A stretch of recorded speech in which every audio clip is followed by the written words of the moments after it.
I ain't never switch, I was raised in the lion's den, standing on truth. I don't follow, I inspire men, loyal to the code, got the wisdom of 1,000. Every move I make for the fam, that's the fountain. Built from the struggle, integrity in my spine. Character solid, you can read between the lines. Talk what I live, they respect me when I speak. Name hold weight in the west, in the east. Lessons from the block got me sharp like a blade. Made it out the fire, but the flame never fade. Soul made of steel, I don't shake, I don't run. I'm too much, I'm the moon and the sun. Everybody know me. Too much, too much. When you see me on the street, too much, too much. I be on TikTok. Too much, too much. Always standing on business. Too much, too much. Everybody know me. Too much, too much. When you see me on the street, too much, too much. I be on TikTok. Too much, too much. Always standing on business. Too much, too much. Legacy on my back, I don't bend, I don't fold. Too much to name, but I never do the most. Principles embedded, they don't come with a cost. I Took every L like a boss, never lost. Talk to the youth like a prophet in the street. Every bar is a jewel, every line is elite. Got the aura of a king, calm, never loud. But when I step in the room, I still move the crowd. Sticking to the code, I don't break, I create. Everything I built from the ground, now it's great. Said I couldn't do it, now I'm living what I said. I'm too much. Lead with heart, not just pray. Come on. Everybody know me. Too much, too much. When you see me on the street, too much, too much. I be on TikTok. Too much, too much. Always standing on business. Too much, too much. Everybody know me. Too much, too much. When you see me on the street, Too much, too much. I be on TikTok. Too much, too much. Always Standing on business. too much, too much. Come on up in here, hit that like button. I reflect what's divine. Discipline the fuel, got my purpose in line. They imitate the stance, but the soul ain't matching. I do it for the bloodline, never for the caption. Too much. Realer than the lies they be living. I'm the echo of the struggle, still risen. Woke in my thoughts, still humble in my deeds. Planting righteous seeds while the world just feeds. Eyes on the prize, but my mind in the stars. Blueprint in my poems, no facade, no fraud. Speak truth in the world full of Fiction and fronts. I'm too much. I'm the future they want. Everybody know me. Too much, too much. When you see me on the street, too much, too much. I be on TikTok. Too much, too much. Always standing on business. Too much, too much. Yeah, standing tall for the lineage. Just sending out some invites. Go ahead and hit that like button. We're about to get started here in just a minute.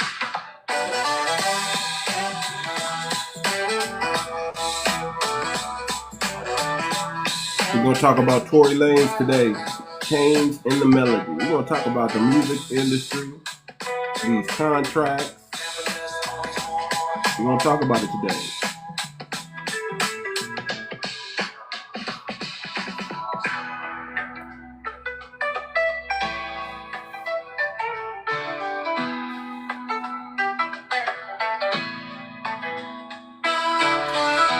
Come up in here and tap that like button before I get started. Y'all need to tap that like button. We're about to get into it. Welcome to the Too Much Moxie podcast. I am your humble host, Too Much. And right now, you ain't ready for that. Right now, y'all need to tap that like button. About to get into it. I got some new music I'm releasing. I want y'all to enjoy it. It's actually dedicated to our brother Tory Lanez and just the music industry, everybody who's been harmed in the music industry, period. And we got to get them contracts right, man. And I don't think we should be participating in anything that involves getting signed. I think you should stay independent. I think you should go through the growing pains of marketing and getting your music out there. And you should own everything. You created it, you should own it. That's what I believe. That's what I truly believe, family. So, we're about to get into it. So y'all come on up in the room, hit that like button. Don't be no hater. Don't be just sitting here watching me. Pound that screen, get my likes up, so I can get this thing started so we can really get into it. You know, I want to chop up some game with y'all on a high level. Those who are familiar with this room, you know how it go. We're talking about change in the melody, man. We're gonna talk about our brother Tory Lanez. And I want to get the family's opinion, man. I want to get y'all opinion, man. Should Tory Lanez be set free? Should Tory Lanez be set free? That's what I want to know. Let's get into it. Let's get into it. Boom, boom, boom, boom, boom, boom, boom, boom, boom, boom, boom, boom, boom, boom. 𝗖𝗄𝗏. The brother's name is 𝗖𝗄𝗏. Should 𝗖𝗄𝗏 be set free? You know, should he be set free? You know, we want to talk about. I want to reopen the Megan Thee Stallion situation. A lot of people are saying that sister needs to be in jail, man. That sister needs to be locked up, not him. A lot of people are saying that Tory Lanez, everything is a setup. You know, that it didn't actually go down the way it went down, and it really involves him and I don't want to mention the names but I'll just say people in the music industry trying to get this brother signed. He has a catalog with a certain record company, and a lot of times these rappers are worth more unalive than they are alive, right? Right?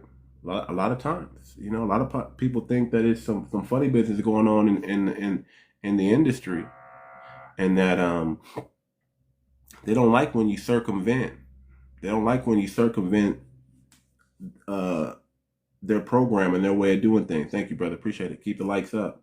They don't like that, you know. So I want to talk about it, man. I want to get into it. I want to talk about some of this stuff that's going on. I want to get some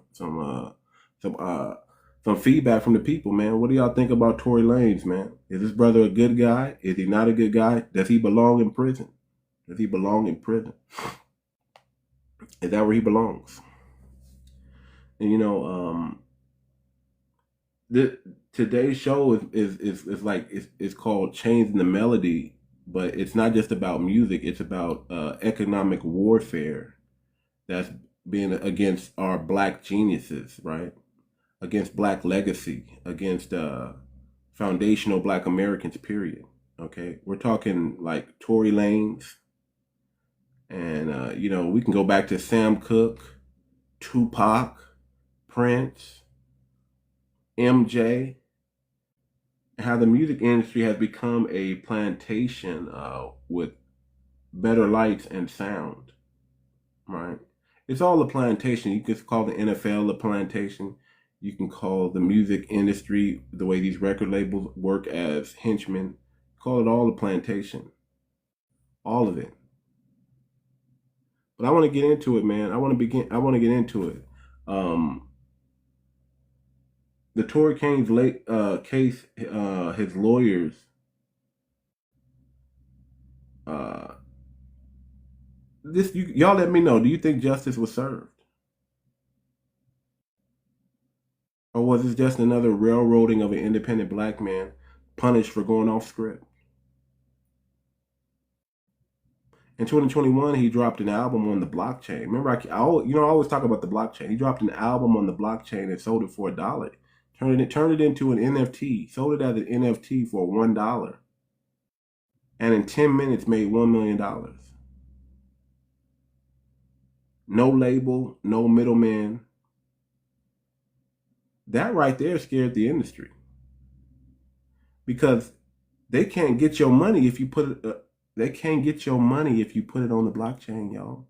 Nobody can touch your money. Nobody has access to that account but you. They can't do anything. They can't say, "Oh, 20%, 30." They can't take their cut out. You get it all. It's yours, and it's in perpetuity. It's forever. It's decentralized. So a lot of people think that that's what it could be. Look at what happened to Sam Cooke when he started talking ownership and trying to teach that to other artists. Mysterious things happened around his unaliving.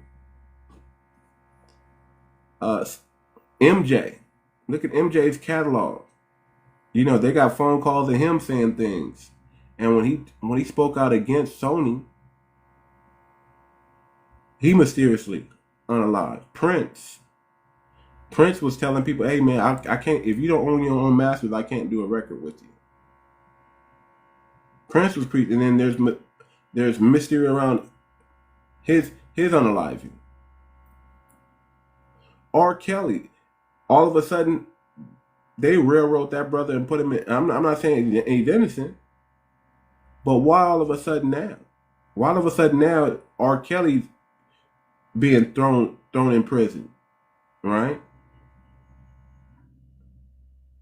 Remember R. Kelly was putting out independent music. He was putting out some, man, and I'm not sticking up for R. Kelly, but I'm just saying, why all of a sudden now?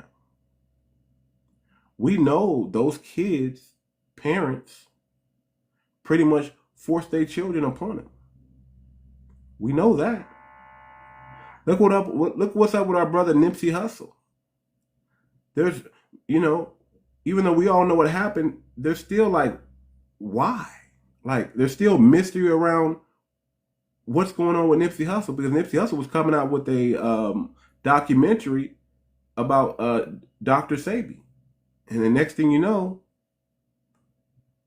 things happen to him. Tupac.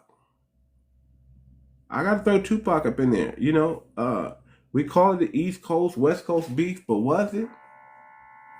Was it? He was trying to leave death row. He was exposing a lot of things himself in the music industry of how false and how fake it was. That was another revolutionary brother. So many things are surrounding our foundation, our black brethren,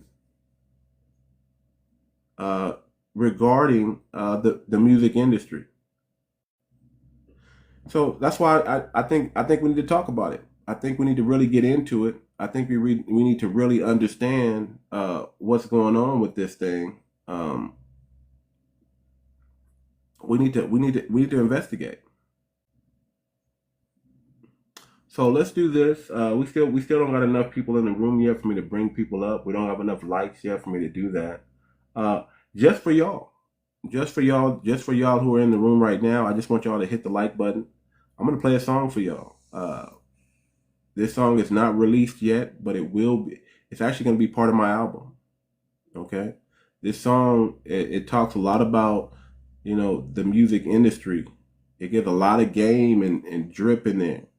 It's actually I'm actually dedicating it to our brother Torrey Lanez, man, because me personally,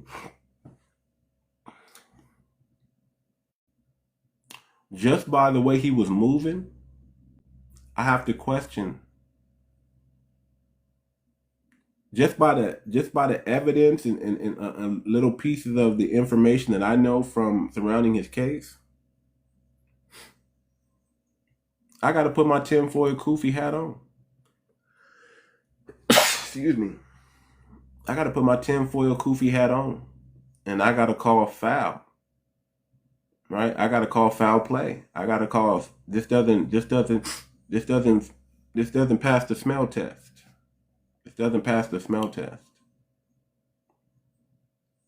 So y'all get the likes up. Let's get this thing going. And y'all listen, just for y'all, I'm gonna play it again during the rest, but just for those who are in the room, because y'all rocking with me early. But I do need y'all to pound that like button. I'm gonna play a song, man. I think it's really thorough. And just so y'all know, me personally, I'll never let anyone. I'm always gonna be independent. I'm okay with being the lonely only. I'm okay with having difficulties and barriers in distributing my music worldwide. Only certain people might hear and feel my music, and I'm okay with that. I'm okay. I've been writing since I was 13 years old, y'all. I'm cool with not making money in the dominant society. I always say, man, if my people don't support me, I don't need to be rich. That's what I always say. If my people don't support me, I don't need to be rich. Because making money in the dominant society come with strings. So yeah, I had somebody say, but why now? Yeah, why now? Why now do they come after Tory Lanez all of a sudden? And what's going on? You know, we're gonna talk about. We're gonna chop it up. But I'm gonna play this song real quick. Y'all get the likes up. Y'all get the likes up. And you know, I think this song is amazing. I think it's amazing. But let's see what the four people in the room think right now. We're gonna get to it right now. It's called Bold in the Cold. Bold in the Cold. Let's get it.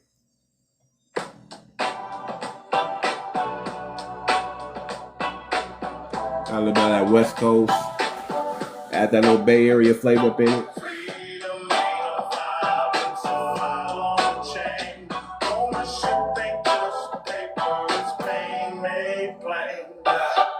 They feed you dreams on a contract scroll. Black ink, red tape, white lies and control. Said it's just business, but business was cold when they pressed our soul in the vinyl to be sold. Motown got flipped and the ghost towns quick. Legends got clips and they spoke ownership. Look at Mike's catalog, look how Prince moved. Look how Sam stood then got removed. Stream is a scheme and a digital clock. Pennies on plays while the CEO broke. I seen too many kings die chasing they vote, but I coded my rights, now they live in the know. Chains in the melody, but I broke every bar. Now I press my own wax, I don't know no A&R. They want the soul, but don't want to pay the cost. So I drop my truth on chain, never took a loss. Prince ain't lie. Them likes up. Sam cooked that road, I was told. Own your masters or be a slave to the song. I chose the path where the free ride long. Blueprints written in invisible ink. Contracts curved like a serpent blink. Advance is a leash, fame's a bait. Every gold black, just a prettier gate. Legacy vibed in the name of the chart. While culture got sold, piece by part. I ain't no martyr, I'm a coder with heart. Put my masters on chain like a blockchain art. Resist, upload, encrypt the pain. Let the chorus speak what the hook can't name. FBA truth never run for a chain. Let the verse ring out what the labels can't tame. Chains in the melody, but I broke every bar. Now I my own wax, I don't know no A&R. They want the soul, but don't want to pay the cost. So I drop my truth on chain, never took a loss. Prince ain't lie. Sorry about that, yo. Like ain't no Sam cooked that gold, I was told. Own your masters or be a slave to the song. I chose the path with a free ride long. Studios was trap houses with plaques. Push a track like a pack and don't get jacked. They fed us limos and fake applause while siphoning sound through claws after claws. I sat with rebels who mixed with ghosts, turned their last breath into unheard notes. I seen royalty checks bounce off walls while execs toast wine to our falls. So I build new roads one block at a time, turn rhythm to resistance. Bars in the spine, no filter, no leash, no manager lies. Just free black thought with a beat that flies. Chains in the melody, but I broke every bar. Now I press my own wax, I don't feel no A&R. They want the soul, but don't want to pay the cost. So I drop my truth on chain, never took a loss. Prince ain't lie, Mike ain't old, Sam cooked that old. I was told, own your masters or be a slave to the song. Own your masters or be a slave to the soul. Come on. We ain't just nodes in they system, Lord. We're echoes of the ones they tried to rob. This time the sound belongs to the source. We took the chain off, now we ride the chorus. Come on, man. Tell me that song wasn't laced with game right there, man. Chains in the melody, but I broke every bar. Now I press my own wax, I don't own no A&R. They want the soul, but don't want to pay the cost. So I dropped my truth on the chain, never took a loss. Come on. I always keep talking about the blockchain, man. And that's what I think, man. I think our brother Tory Lanez, man, I think it just doesn't pass the smell test, man. Just doesn't pass the smell test, man. I know he's Canadian. He's melanated. He's a melanated brother. But something's up, man. 𝗖𝗶𝗴𝗵𝘁𝘀𝗀𝗶cie. That's a cool name. I would have just kept 𝗖𝗶𝗴𝗵𝘁𝘀𝗀𝗶, right? But he wanted Tory Lanez. But I like 𝗖𝗶𝗴𝗵𝘁𝘀𝗀𝗶, man. I think that's a sharp name right there. But we gotta ask ourselves, man. We gotta be real, man. Thank you for getting the likes up. Appreciate it. We gotta be real, man. These record companies, we can't really trust them. We can't trust anything in the dominant society, y'all. We can't trust anything in the dominant society. This industry was never made to uplift us. It was always made to uplift them. Anything we don't control, we're going to get the short end of the stick every time because there's no incentive. I hear you. I trust no one. In fact, there's no incentive, right? There's no incentive for them to do anything for us. And these contracts, I keep talking about these predatory contracts, right, that they put out there. Let me give y'all some game real quick. If you read a contract and the contract says arbitration, you need to just go ahead and opt out. You need to just go ahead and opt out. Opt out right away. Because arbitration is never going to be in your favor. The judge and the lawyer is on who's ever on counsel is there for them, not you. So understand that. If you can take it to court and you can, that's the best way to do it. But arbitration, arbitration is never good. Never good. Never good. Let's hear what Neo has to say, man. We're gonna chop it up, man. We're gonna chop up some game up in here, man, today. I want to hear from the people. Thank you for getting the likes up. Appreciate it. Keep getting the likes up. Okay. Maybe not. Maybe he's not ready to come up. I brought you up. Maybe it was an accident.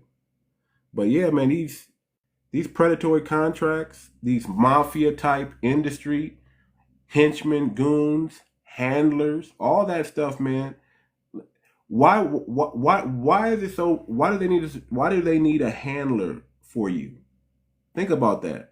Why do they want to surround you around their people and get you away from your people? So they can control you. You're their puppet. You're their puppet.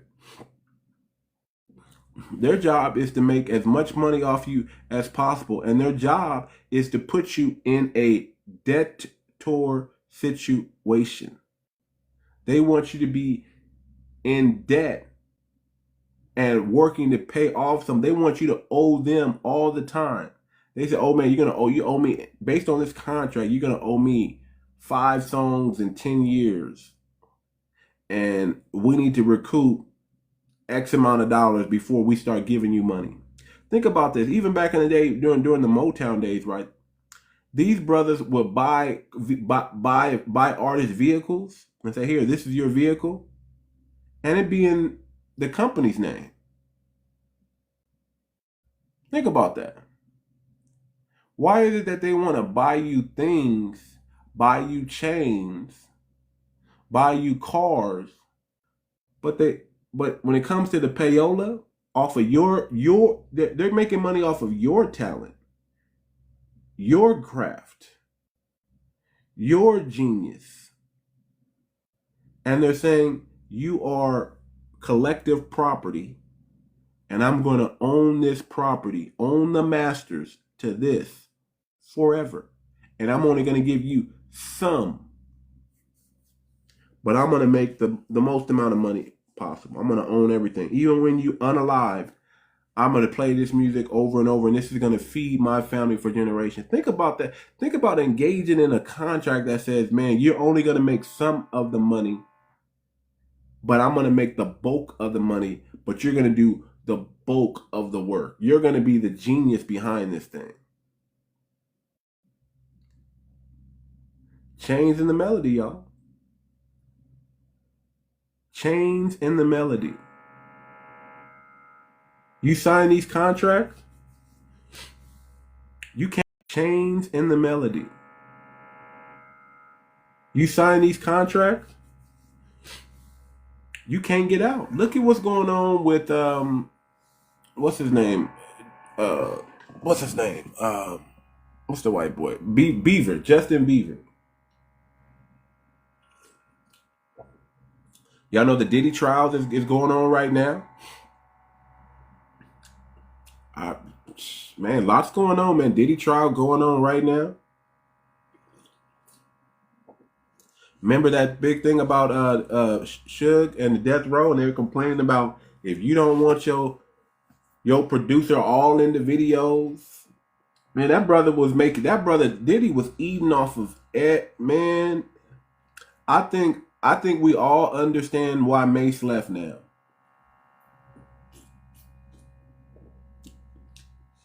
Just a little bit that we know about Diddy and we know about the music industry, period. I think we all understand why Mace said, I gotta find God, because I'm looking at straight up devils. Think about it. Mace said, man, that brother ran to the church. Okay? That brother ran to the church. Thank you for the gift. That brother ran for the church because he saw straight up devils, and he's like, man, listen, I don't want anything to do with this, man. You can have all the music, you can have everything, just let me out. Let me out, Puff. Let me out, Puff.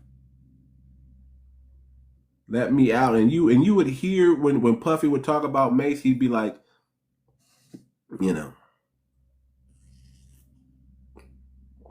oh, that's my brother. If he want to go to the church, he can go to the church. That seems like that's the only safe place for a lot of these brothers, man. They got to run to the church, man. They should have probably never left the church.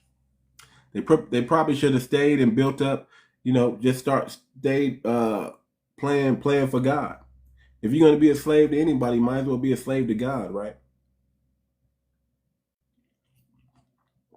Might as well be slave to the Most High than slave to the devil and his tactics, man. Because it's getting crazy. It's just crazy, man. It's just crazy, man. We have to investigate this, man. Does anybody know any information on have the full information on the Tory Lanez case? Does anybody have any any information on just the case? I mean, I'm going to get to the incident that happened to him in jail. I want to touch on that. All of a sudden, based on what his lawyers are saying, hey man, we got new information, new insight. I think they found the bodyguard. The bodyguard supposedly like, nah, man, this is what really happened.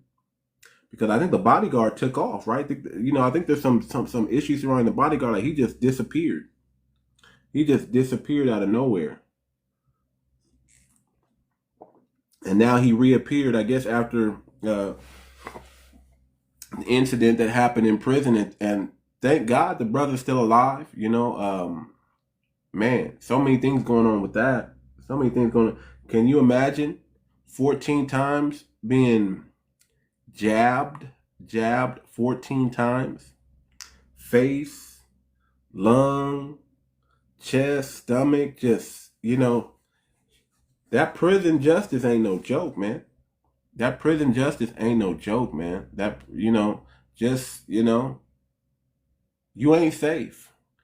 You ain't safe now, and them, him being the dude that jabbed him up is Hispanic, so it's about to go down in a real way. It's about to be a rumble in the jungle up in that prison, if it hasn't already happened. I think as soon as they let them brothers back in, get them back all out from lockdown, it's about to go down in a major way. I'm in California, man, so this ain't nothing new, man. Them race riots ain't nothing new. You got to ride for your side, I got to ride for mine. When you go in, that's the politics. You cannot avoid that politics. I mean, you can go to Muslim card. You can always go to Muslim card. But in the end, it's either you roll with your race. You go with the blacks, you go with the Hispanics, you go with the whites, you go with the Chinese, and that's it. And everybody's clicked up against us. Just keep that. Isn't that crazy, man? See, no matter where we go, it's always us versus them. We're always going to be, we don't, who has our backs? We don't think, man, that's why we some of the realest people on the planet. Okay. We some of the realest people on the planet because we don't have any allies, and we handle business. We handle business with no allies, with no organized structure of or syndicate.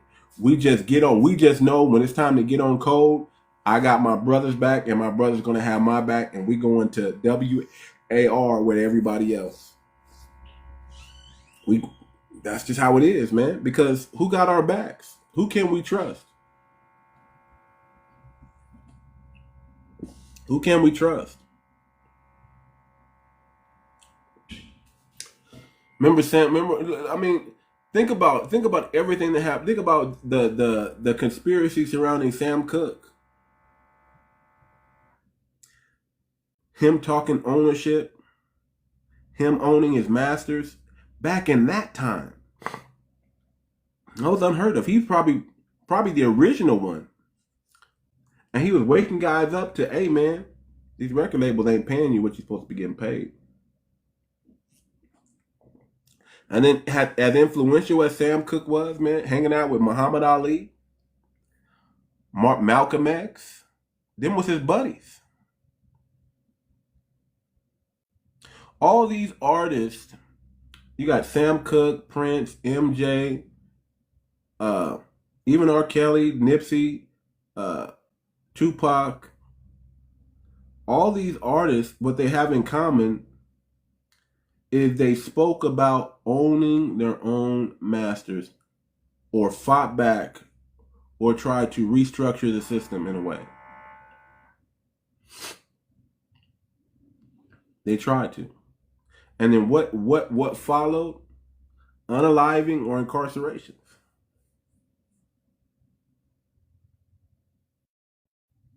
That's what followed.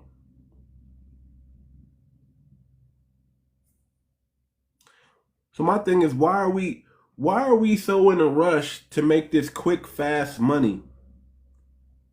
Live the quick, fast life that leads to a quick, fast unaliving.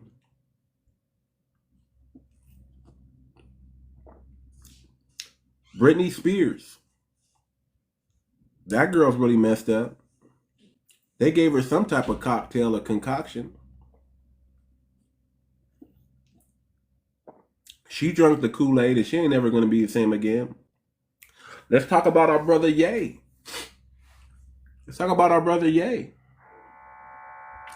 Complaining about the contracts. As soon as he starts complaining about the contracts, they want to say that brother is bipolar. And let me tell you something, man.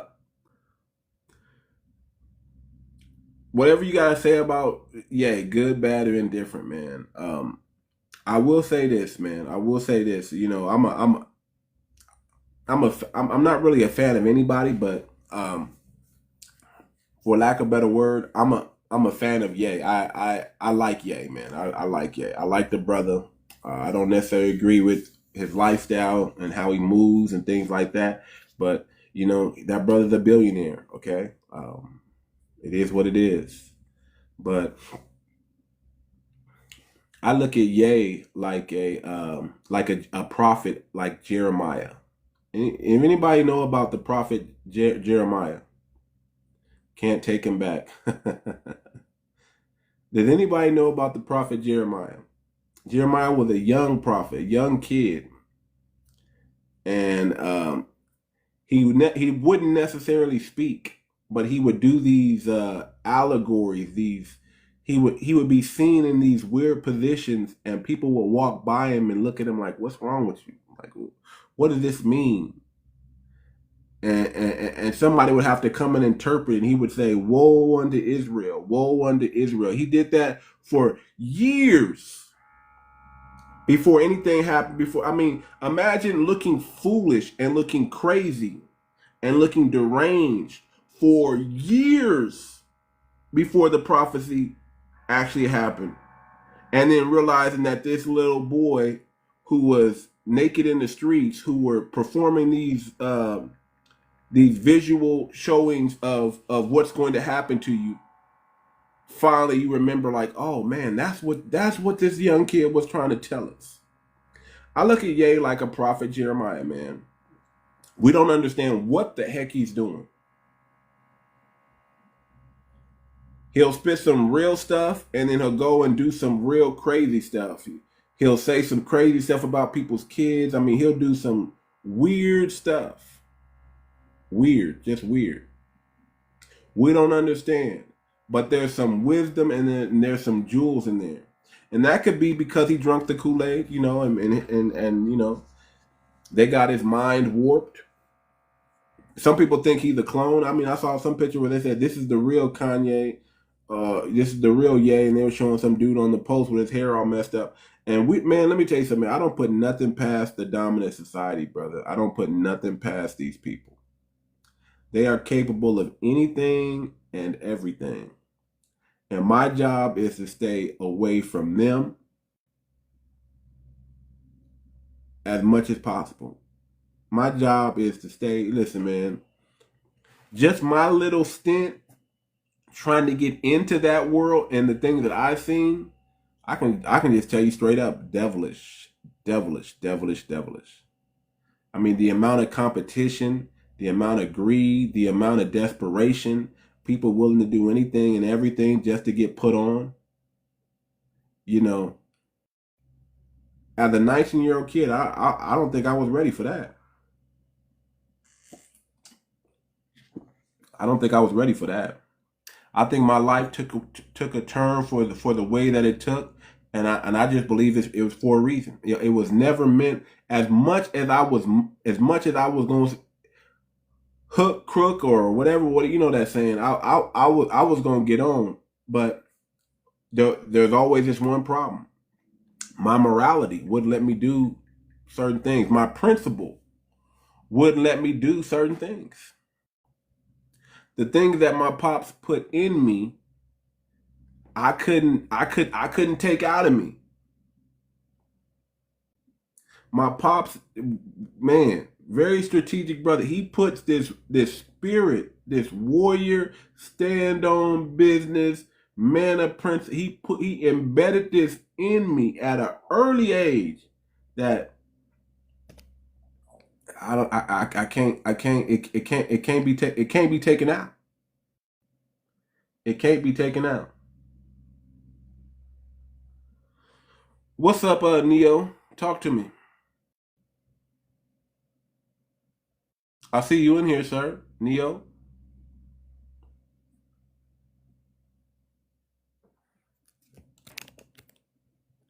Neo, you there? Cousin's like, we can't take him back. Okay, man. I don't know. I think you've been up here a while. I don't know if you just got up here or what. Can anybody hear? Put a 1 in the chat if you can hear me, because I can't hear Neo or the guy that's trying to come in right now. He's just lost in the ether. Okay, cousin. Thank you, appreciate it. Matter of fact, yeah, okay, thank you. Okay, y'all can hear me. Okay, cool. I'm thinking like you know, they be man, my page gets targeted, man. So I gotta deal with the the shadow banning and all that stuff.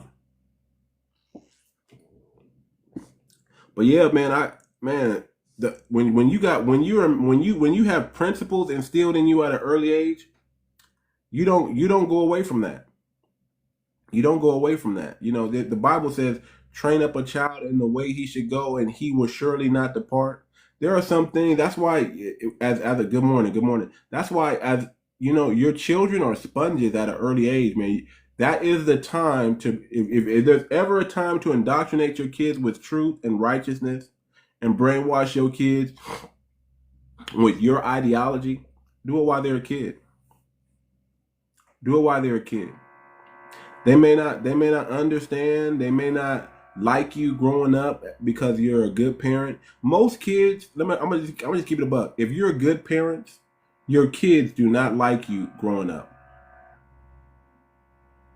If you're a parent and you're actually a good parent, there's going to be some times where your kids are just not going to like you because you stand on business and you don't budge. Now, if you're a parent that waffles and wavers, you know, and they're able to manipulate you and get their way, they're gonna like you. People who use you like you until you say no. And your kids can do that. I remember growing up, man, I tried every little trick to try to manipulate my dad to bend to my will, and it just wasn't happening. It just was. Well, my dad no meant no, and my dad yes meant yes, and that was it. If my dad said no, you might as well take it to the bank. That door is closed. That door is just closed. That door is just closed.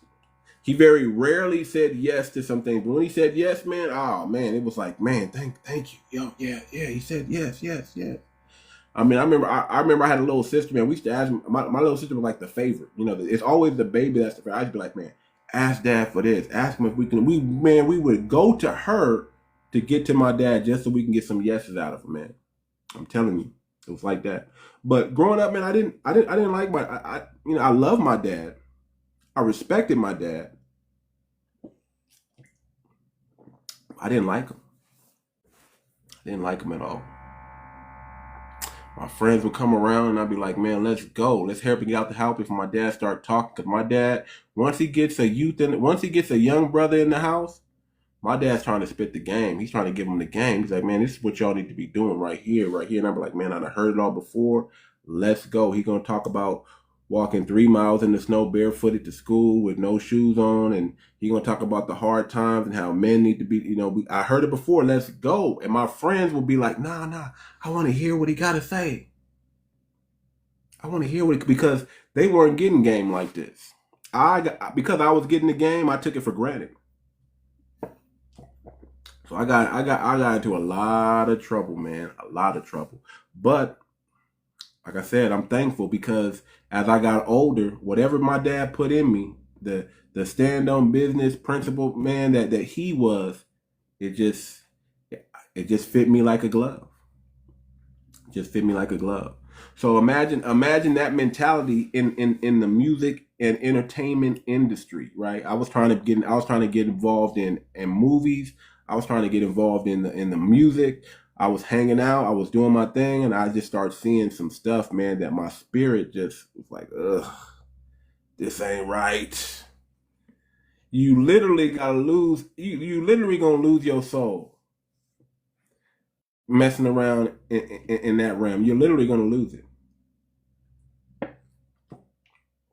Like you cannot have any morality, man. You cannot have any morality at all in this industry.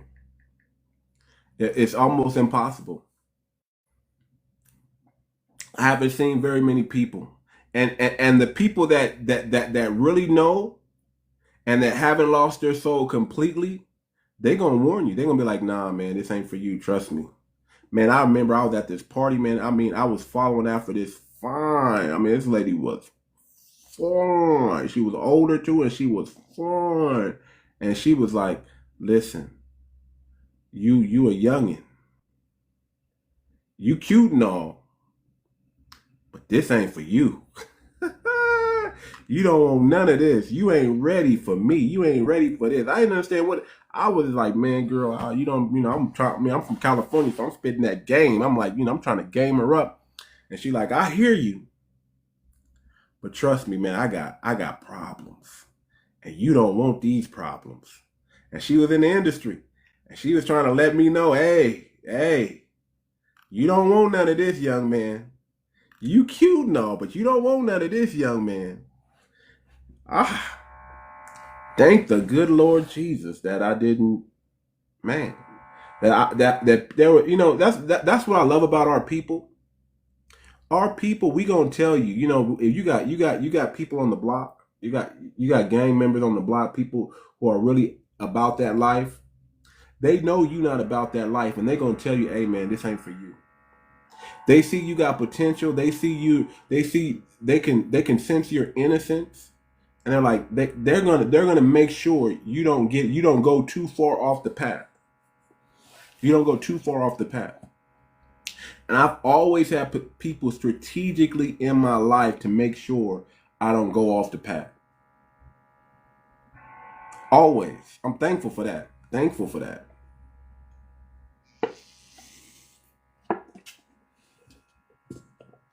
Drinking this tea, y'all. Drinking this tea, talking the tea. Labels insure these artists, right? Labels insure these artists, right? They own their likeness, their royalties, their rights. You get unalived. See, think about this. Every time you get into the movie industry, or movie industry or music industry, these corporations take out a life insurance policy on you. I don't know if people know that, but that's a real thing.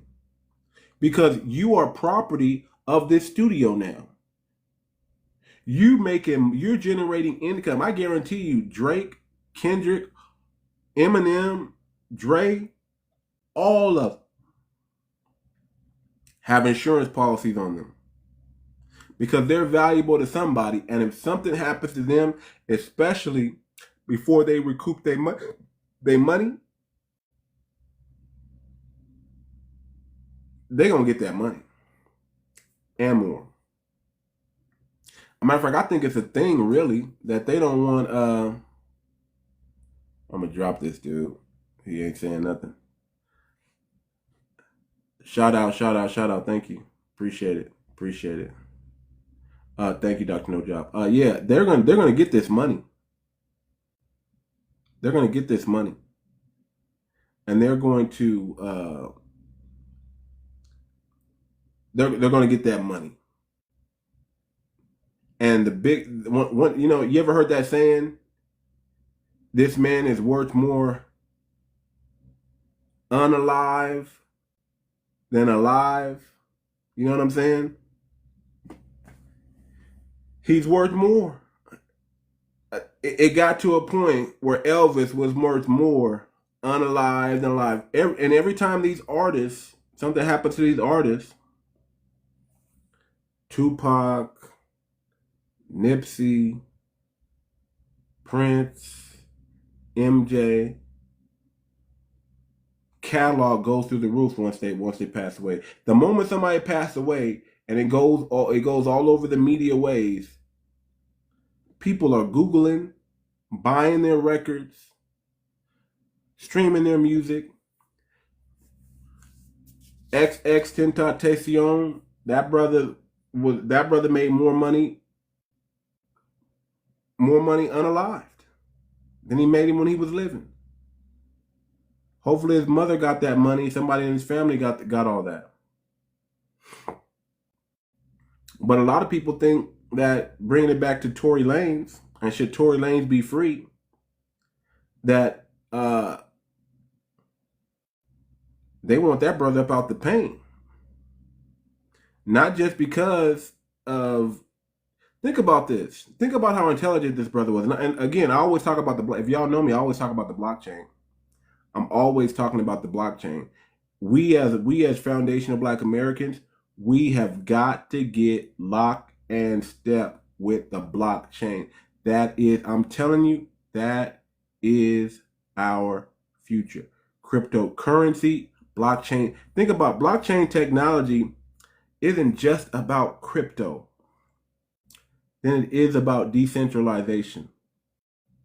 Then it is about having true ownership under a system that has fairness built in. Fairness built in. See, when you have one person who controls everything, how can that be fair? That's a monopoly, right? So when you have centralized anything, isn't that what it is? A monopoly? The banking system, is it decentralized or is it centralized? That's all you got to know right there.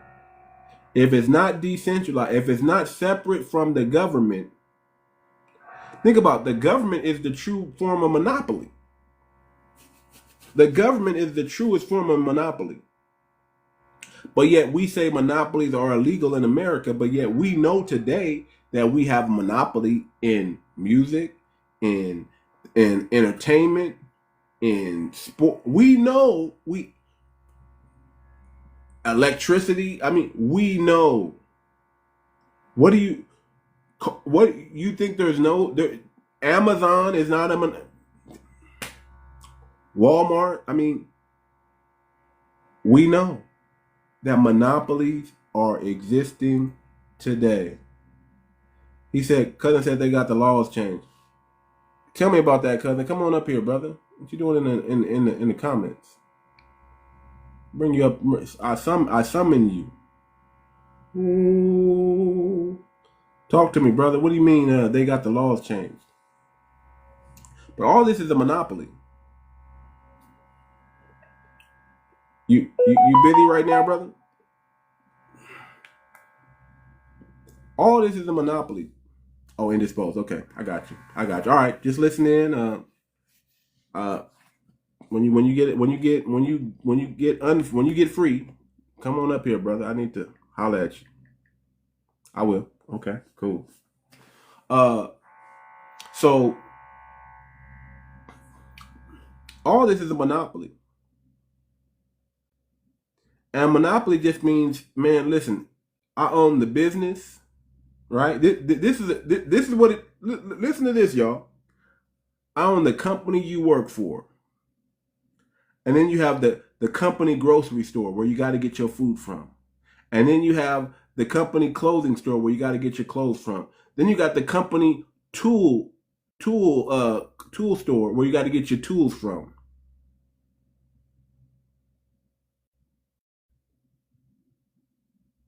Need I say more? Everything is owned by the same company. So they pay you and then you give your money right back to them in so many ways. They're making money off you in so many ways that at the end of the day, you're left with this, and they're getting this amount of effort out of you, this big amount of effort out of you. All your effort, all your time.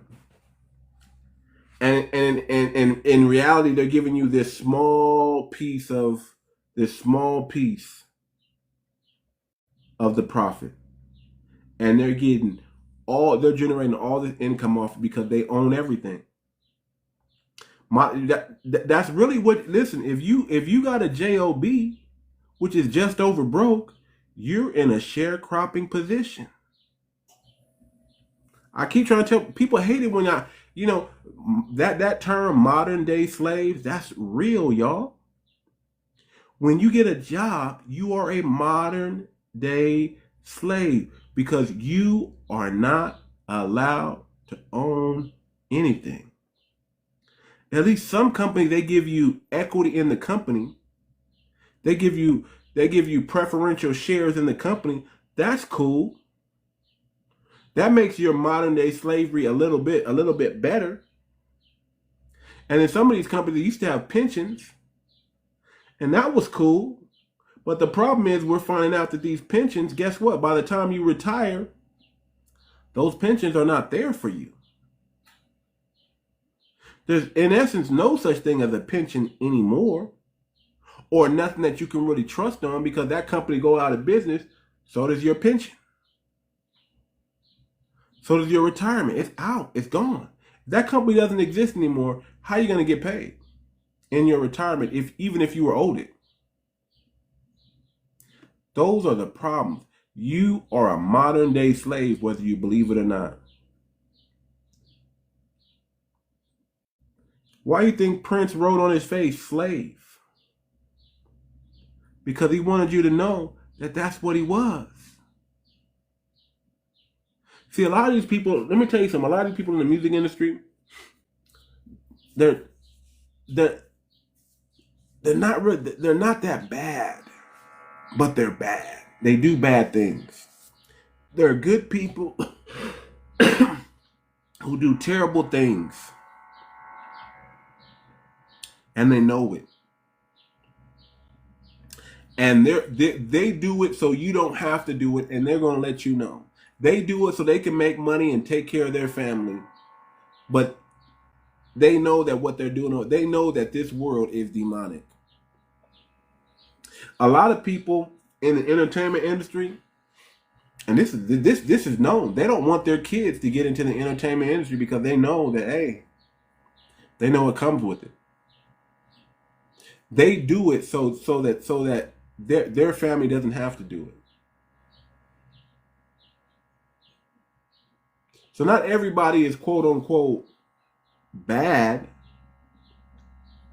Not everybody is quote unquote bad, but they're definitely not doing good things. There's definitely some demonic ritual that they're performing or they're engaging in, unbeknownst or known to them. That's just what it is.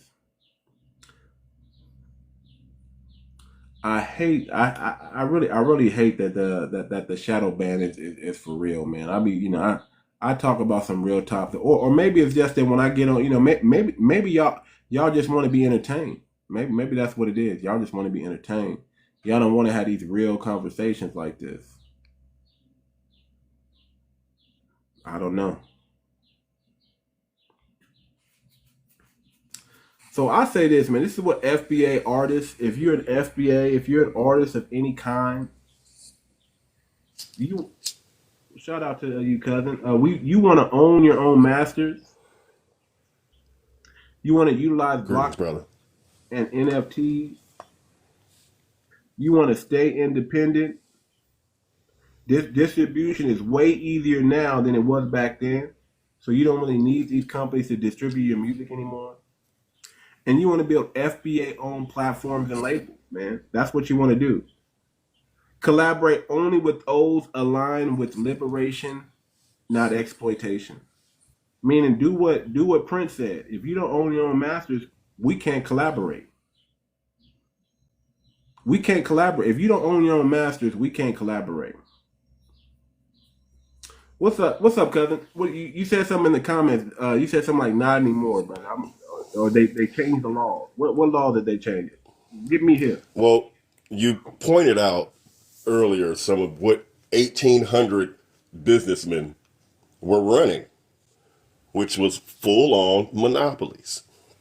Later on, after, or should I say, if I'm not mistaken, around the time of FDR, just before him, they got rid of the idea of monopolies because they realized the average person just does not win in this situation in no way, shape, form, or fashion. However, with the corruption of the modern day politician having sold the American people out for that American dollar so that they can only listen to that Citizens United investor. This is how they get rid of all the rules that they don't like. Right. And end up working in their behavior or for their benefits, rather. So the idea of a new monopoly coming around in America, that's an absolute given. They're trying to do it in every way that they possibly can now.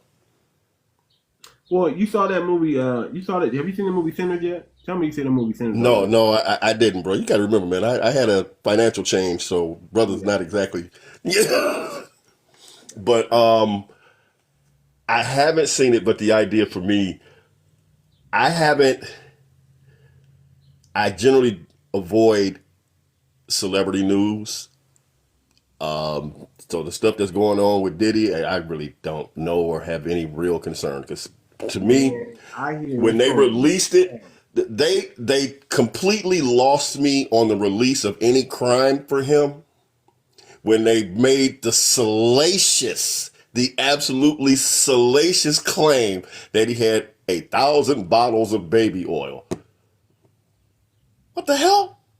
When did owning a lot of baby oil become something that's a crime? Something that's an issue? I can buy as much of whatever I want in America as long as it's a legal product. And in this case, baby oil is a legal freaking product, okay? So that just told me right off the top that they were out here trying to smear his name in any way possible. Hey, I'm gonna say it like this: they doing a good job, man, because Cassie's new husband, and she's 8 months pregnant with this dude. He helped, man. I'm not saying he didn't, but what they did. He walked out. Let me say this point real quick, and then we're gonna jump right back to Diddy real quick, because I do want to talk about it. So there was a point in Sinners where they were using these tokens. They were using these sharecropper tokens as money. And it was only good if you spend it at the company store. That was my point. The money's not really real if the company owns everything. Now, is it? But see, that's what the railroad companies used to do. Railroad companies too. Every piece of land along the track, the railroad company owned. And they had the railroad store, as you said, the railroad, everything that you needed for your modern life, you had to go through the railroad company to get. So they can say, I give you 1,000 credits every month. Is it really? Can you really spend it anywhere else but the company store? But on the tools and things, you're not really. It's like you're not really making. It's all man. Let's nail it right back into the music industry. You don't really own anything if they give you a car and the car's in their name. If they buy you a house and the house in their name. If they buy you the chain, but the chain can be taken back at any time. You don't really have anything if they give you a Maserati to drive in, and then the moment your record sales fall off, they repo it. Listen, don't forget what happened with TLC, bro. Go ahead. TLC specifically had the #1 song for almost a year across the American charts, and they ride around in Suzuki tracks. That the company, their management, the company, they got all their money. Everybody was eating off of them because they didn't understand the contract that they signed. Here's the real part. The real part is they could have never listened. There was no win situation for them because the record company's not going to do all that for you unless they're getting all that back in return. Well, so they made sure they'll let you get the fame, but they want to make sure that they get the money. You remember that line in that movie where he was playing not Jerry Lee Lewis. Come on, Cadillac Records. Evelyn. No, yeah, Cadillac Records. And they brought in goodness gracious. Anyway, and he told him, we're sitting in the chair. If I play this record, I'm gonna make you famous and him rich. And he got him to think, well, let's switch shares because this is not going to be the case. I'll let you be famous. Just give me the money. Right. And that's always been the case. But the idea of the music industry, like a lot of these businesses, they prey on the young. And they know that the young, particularly young and poor, yes. You may be talented, but since you don't have the money and or the knowledge to go out here and get this lawyer to read this contract, and when I say the stuff is just going to be standard operating procedure, so forth, well, standard is me charging you for, your time in the studio. Standard is me doing this for you. Standard is me doing this for you. And I'm charging you for all of these things. Right. And that's how they get like the girls. And I want to say it's just a dominant society, but it's not. Because once you've been in the game and you manage to elevate yourself, you eventually turn into a vulture as well. I mean, a lot of people are saying is that Diddy was groomed. That wouldn't surprise me, man. I mean, the idea. Okay, I can only say it like this. Because I don't want to use names, but I'm going to try and just use the initials. Yeah, okay. Yeah. But if CD has been around doing what he been doing in this industry for as long as he been doing it, and he's still walking around here like Kang Swing, okay, and ain't nobody saying a word, I'm just seeing cats that have been bought off. I'm seeing entire departments, security agencies that have been bought off and made and know to look the other way when it comes to this individual. Now, them cats below him, yeah, you can touch them every now and again. I mean, look at Weinstein. That man was in charge of CBS for Janet Jackson's Oops during the Super Bowl. And he had some major issues with her since that Oops in the Super Bowl. And why would he have an issue and go out and try and taint her name over an accident? But he did. For 20 years, she never touched another mainstream media platform again. Yeah. Miss Jackson? You got Miss Jackson set aside? Man. But nothing to Justin. Man. Exactly. I mean, and that's just how it is for us, man. We're never gonna. Man, I want if anybody's trying to be an artist, anybody trying to get into the industry, stop. Keep your artistry, but stop trying to have the do whatever it takes to get rich mentality. I'm gonna just give you some game. Listen, focus on your craft. Focus on your craft. Your talent is going to open many, many doors for you, but you don't have to go in all of them. You can be selective. You can find a situation that's right for you. You don't have to be rich. You don't even necessarily have to be famous, but you can make a living wage. You can make a living doing what you love, and that's just that's the most important thing. The most important thing is not becoming rich and famous. That would be nice. That's a byproduct. But the best thing you could do is hope to make a decent living doing what your God gifted talent was able to do. Now, are you going to have to put on some hats, doing it on your own? You're going to have to be your own marketer, right? You're going to have to learn some kind of business savvy. But you should do that anyway. It's one thing about being an artist, but you can't. But let me tell you what you never do. Never trust nobody with your money. Never trust somebody to do right by you. Don't do it. Don't believe it. Don't believe that if somebody says, "Hey man, I'm only here for you. I just want to see you win." They lying, and they not your mama. They not your father. Man, you know Mike Tyson had a saying. Mike Tyson said, this is what Mike Tyson said. He said something on the lines of this. He said, "No woman will ever love you like your mother."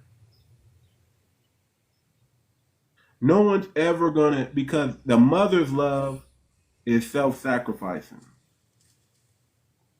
In most circumstances, I'm going to agree with you. But at the same time, I have to look at Gary Coleman and see what his mom and dad did to him. I just want to say, in most cases, brother, most cases, you are 100% right. Yeah. In most cases, I mean, again, if you have a real like my father was a real one. You know, my father loved me for sure. He was. I mean, there was no pimping. You know, there are parents that'll pimp you out. Look at the R. Kelly situation. Those parents were pimping their kids out. Exactly. See, the idea was, again, you saw, in this case, I saw a pretty girl. Family was, in this case, I saw a pretty girl. Family was not the best financial situation. You drop a couple of coins on them and suddenly their situation changed and you had full on access. I'm like, okay, well, shoot. Going over to R. Kelly's house again, baby. Go on, right. Let brother make you a star. Mm-hmm. See how that, and that's the whole thing. Mm-hmm. He can make you a star. Don't worry about the after effects. Don't worry about the other stuff. That's just what stars do. You got to play the game. Insane for a little bit of money to to upgrade their purse, upgrade their car, upgrade. That's essentially what it is. Yeah, you know, that's essentially what it is, man. And that's why I got to go back, man. People, money is not real. Money is not real.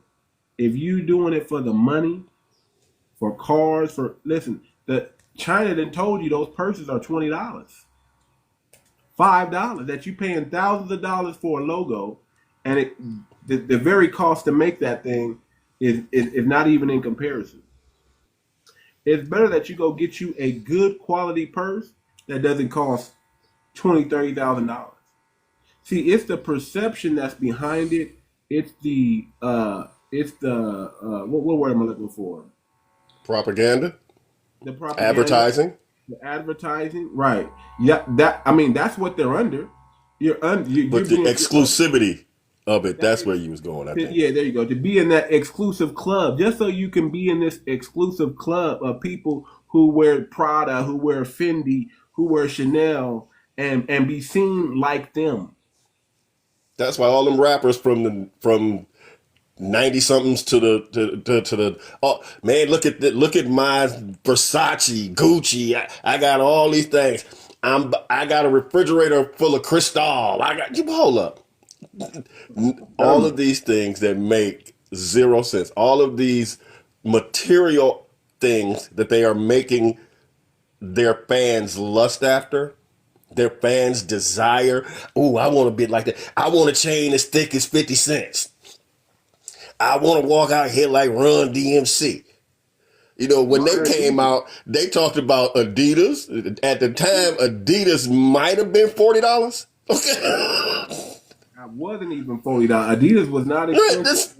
That's what I'm saying, because where you came from. Because where you came from is what you could afford and what you said, okay, this is where I'm going to rock and this is where I found my sweet spot. And that was your uniform. And they decided to turn their uniform into product. And I do not blame them, because I do not necessarily advocate for running out here and grabbing somebody else's name to throw on you, particularly if you're not getting paid.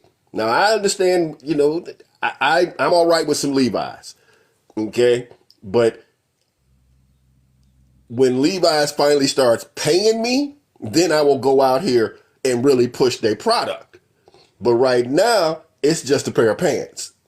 Right. You just can't throw a name on there and think, oh, how many fish can I catch with this worm? Man, I think, listen, and this is what insane to me. This is what I want our people to start changing, thinking. Listen, we are the ones that make these brands rich. The same thing we're doing for these companies that don't care about us, that'll cancel us in 2.5 seconds if we don't live up to their model idea of what a citizen's supposed to look like, talk like, and be like. We can do this for us. Why isn't there a young brother who's into fashion, designing clothes? Why aren't we supporting him and blowing him up?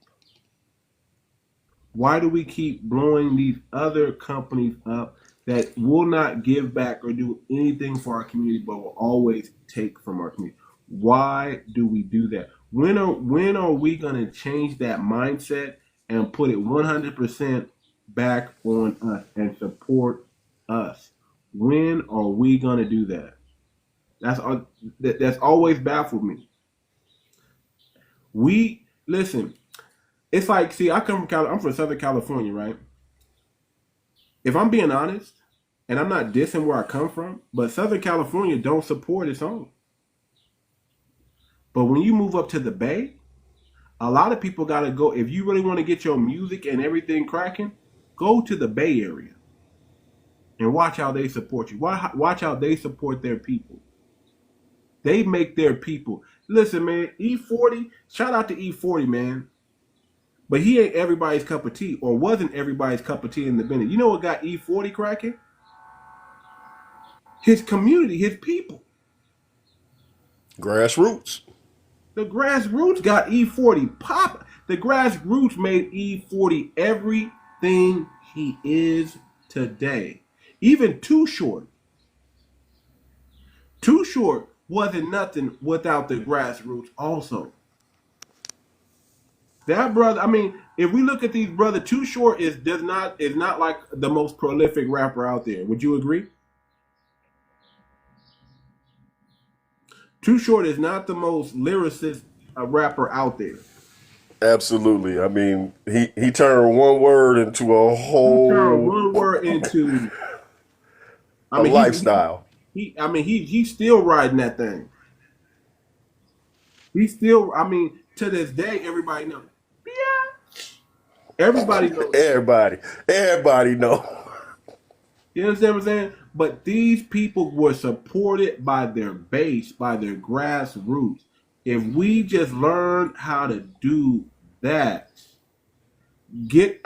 come up out of Egypt and get right back into dealing with only our people. We at this time, I truly believe we do have to segregate to a certain extent. We do have to segregate in a society that's already integrated. We have to pick and choose on what we want to opt into in society, and we have to opt out on almost everything. 9 out of 10 things that's going on right now, we need to opt out of and get more inclusive with us. There's just that 1% that you got to go. Like you got to get your food from the store. You don't own that store until we get our own grocery stores, until we get our own fashion boutiques going on, popping off. We got to spend the bare necessity with them, but everything else we have to support us.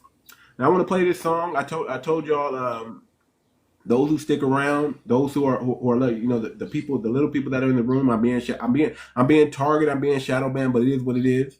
But I do Yeah, man, appreciate. because I saw that yesterday before I had to get out of here.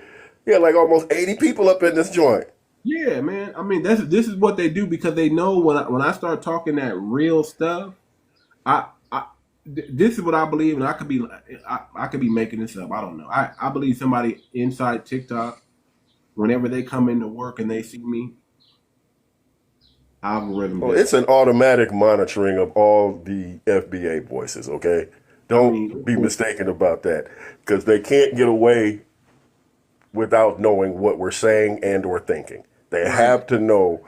So they may keep your numbers down, but best believe they got microphones everywhere. right. So I think and I don't want to be like, they're targeting me, but I just like it just amazes me how certain topics, as long as I don't go too far off the rail, they allow me to just they allow the room to fill up. But then they know I'm going to say some real stuff in there. So like we gotta make sure next time, nothing, he don't get the message out. Because I'm always talking that. Listen, everything when y'all come to this room, it's always going to be high level conversation. I wish there was another platform that we can go to where we can really just not have to use TikTok friendly words. Just say it how it is. I was on a Dr. No Jobs panel, and what's the dude's name? What's that dude? Uh, I forgot his name, but if I mention his name, y'all know who he is. He's a pretty big content creator. He was on Dr. No Job's page, and I just asked Dr. No Job because I know Dr. No Job rooms always be popping. I've never seen Dr. No Job with low numbers. He's always popping. Shout out to that brother. He's always popping. And I was like, man, and I know he has like multiple pages, like 8, 10 pages. I know he got multiple pages, and I'm like, Dr. No Job, how do you bypass the targeting? How do you stop yourself from being targeted? Because every time I come on, especially in the morning time, my page gets targeted. How do you bypass that? And then and then I was like, man, I'm so frustrated. I'm thinking about going to Twitter. Thinking about going over to the X platform. At least I can say whatever I want to say over there. And one of the brothers that was on this panel, he big back, had him on the big screen. He was like, don't go over there. It's toxic. It's toxic over there. You're gonna be. It's gonna make you a more toxic version of yourself if you go over there because it gets real over there. And he made me think of Clubhouse. If anybody remember how Clubhouse was just ratchet and very very. I mean, I looked at Clubhouse at it. I got off Clubhouse as quick as I got on Clubhouse. I got off Clubhouse because of the toxicity, and I didn't want that in my mind. And he was kind of admonishing me to stay here in TikTok land. And I'm just like, man, but I got to deal with so much over here. I got to deal with all this shadow banning and things like that. So he got me thinking. I'm gonna stick around in the TikTok realm and just try to, as he was saying, brand myself. Think about branding. Think about protecting your brand. And the brother was sharp when he said, think about yourself as a brand, and you must protect it at all times, and don't do anything because he said you do want sponsorships, you do want this, you do want that. And I'm like, man, do I? Me, I'm like, I kind of feel like I'm too real for TV. That's how I kind of look at myself. Like the stuff I talk about is too real for mainstream. And I've Well, you're always, talking about educating the masses, and they're only talking about entertaining the masses. yeah, yeah. I mean, if I want to do a mixture of both, right? I want to entertain, but I also want to educate. So I want to kind of edutain the people that come in here. I want to keep your attention, but I also want to keep the conversations high level. And I also want to be, you know, I want to be real with you. I don't want to give you guys fluff. I just want to tell you, listen, this is the way it really is. The things that I was fortunate to have in my life, people come and holler at me, but they were hollering at me in code, right? So I really had to. It took me some time, some years to decode because I have a pretty good memory, and certain things stick out to me. When people say things, I'll ponder on it for days, even for years, even like, why'd they say this? Why'd they do this?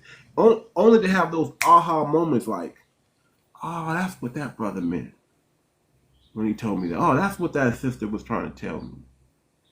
Okay, now I get it. Now I get it. There was certain rooms. You ever be like a little kid and you want to hang out with your big brother and your brother try to shut the door because he doesn't want you to come in the room with all the women that he like, man, you gotta go. You're gonna mess this up. There were situations like that with me, like in real life, but they were like there were certain rooms that they wouldn't allow me to enter. Or if I was seen in these rooms, certain people come in and be like, hey, he got to go, he got to get out. And you're like, why am I always the one being left out? Now I know why. Right, your level of understanding wasn't where it needed to be for the field that you were now walking in and playing on. Now I know why. No, man, some of these rooms, man, like I said, man, I seen some things in some rooms, and all of a sudden, people would come in and be like, "Who is this guy? Oh, he got to go. Get him up out of here." Because it was it was probably about to be a Diddy situation. You know what I'm saying? It's probably about to be a Diddy situation. It's like, oh, no.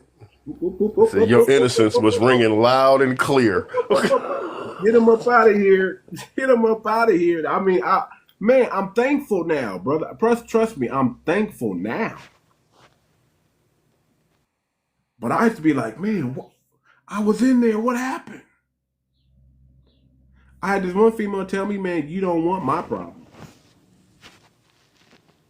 You can't handle my problem. I'm thinking like, whatever. I can handle whatever you throw out. Nah, man, I couldn't handle her problem.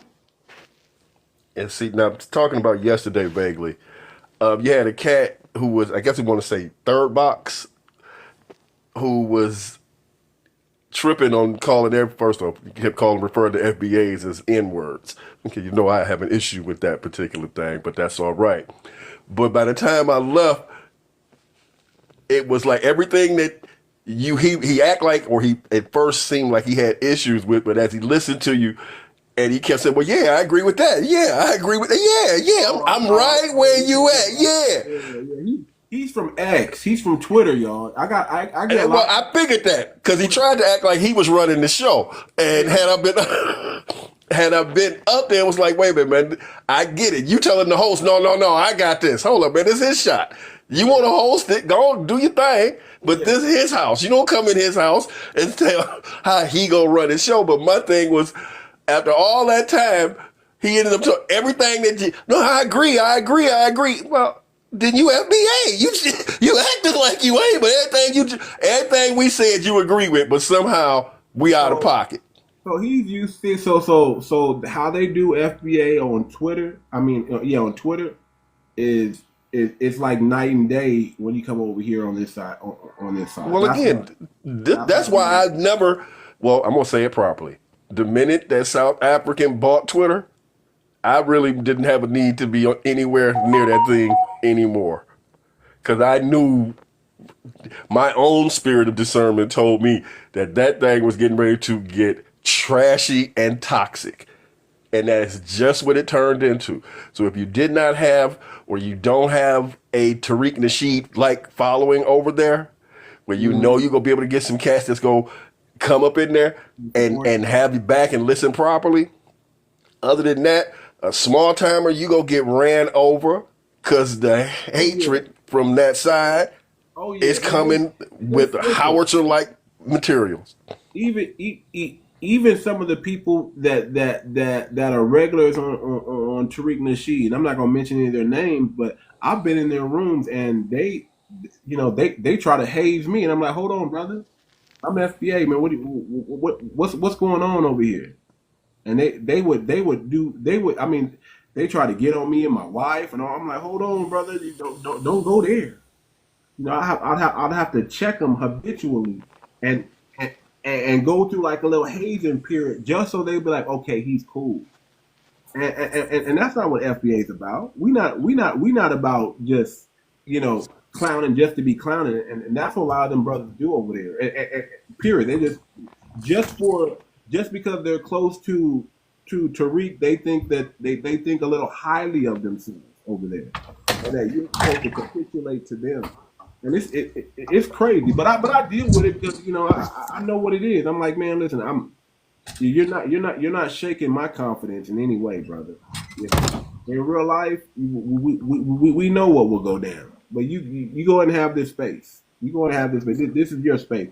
I can exit the space at any moment and still be cool and know who I am. Exactly. But let me do this real quick. I'm about to play a song real quick. This is a song that's going to be on the track on the. I'm working on an album called Too Much. It'll probably be out if I had a timeline, I would say tentatively June 1st is when I'm going to release it. I'm just tying everything up. I got some bangers on here for y'all, man. I want y'all to just experience. And this is kind of inspired by a little bit by Tory Lanez and the music industry, and just where I see it going and what I see happening. So hopefully, I think it's a bang, but hopefully you guys like it. So listen up, tap the screen. I like where the likes are at, but let's get the likes up even higher than this, even though it's only a few of us in here. Let's get the likes up. So and then I'll jump in and we'll chop it up with Terrell in a minute. Hold on.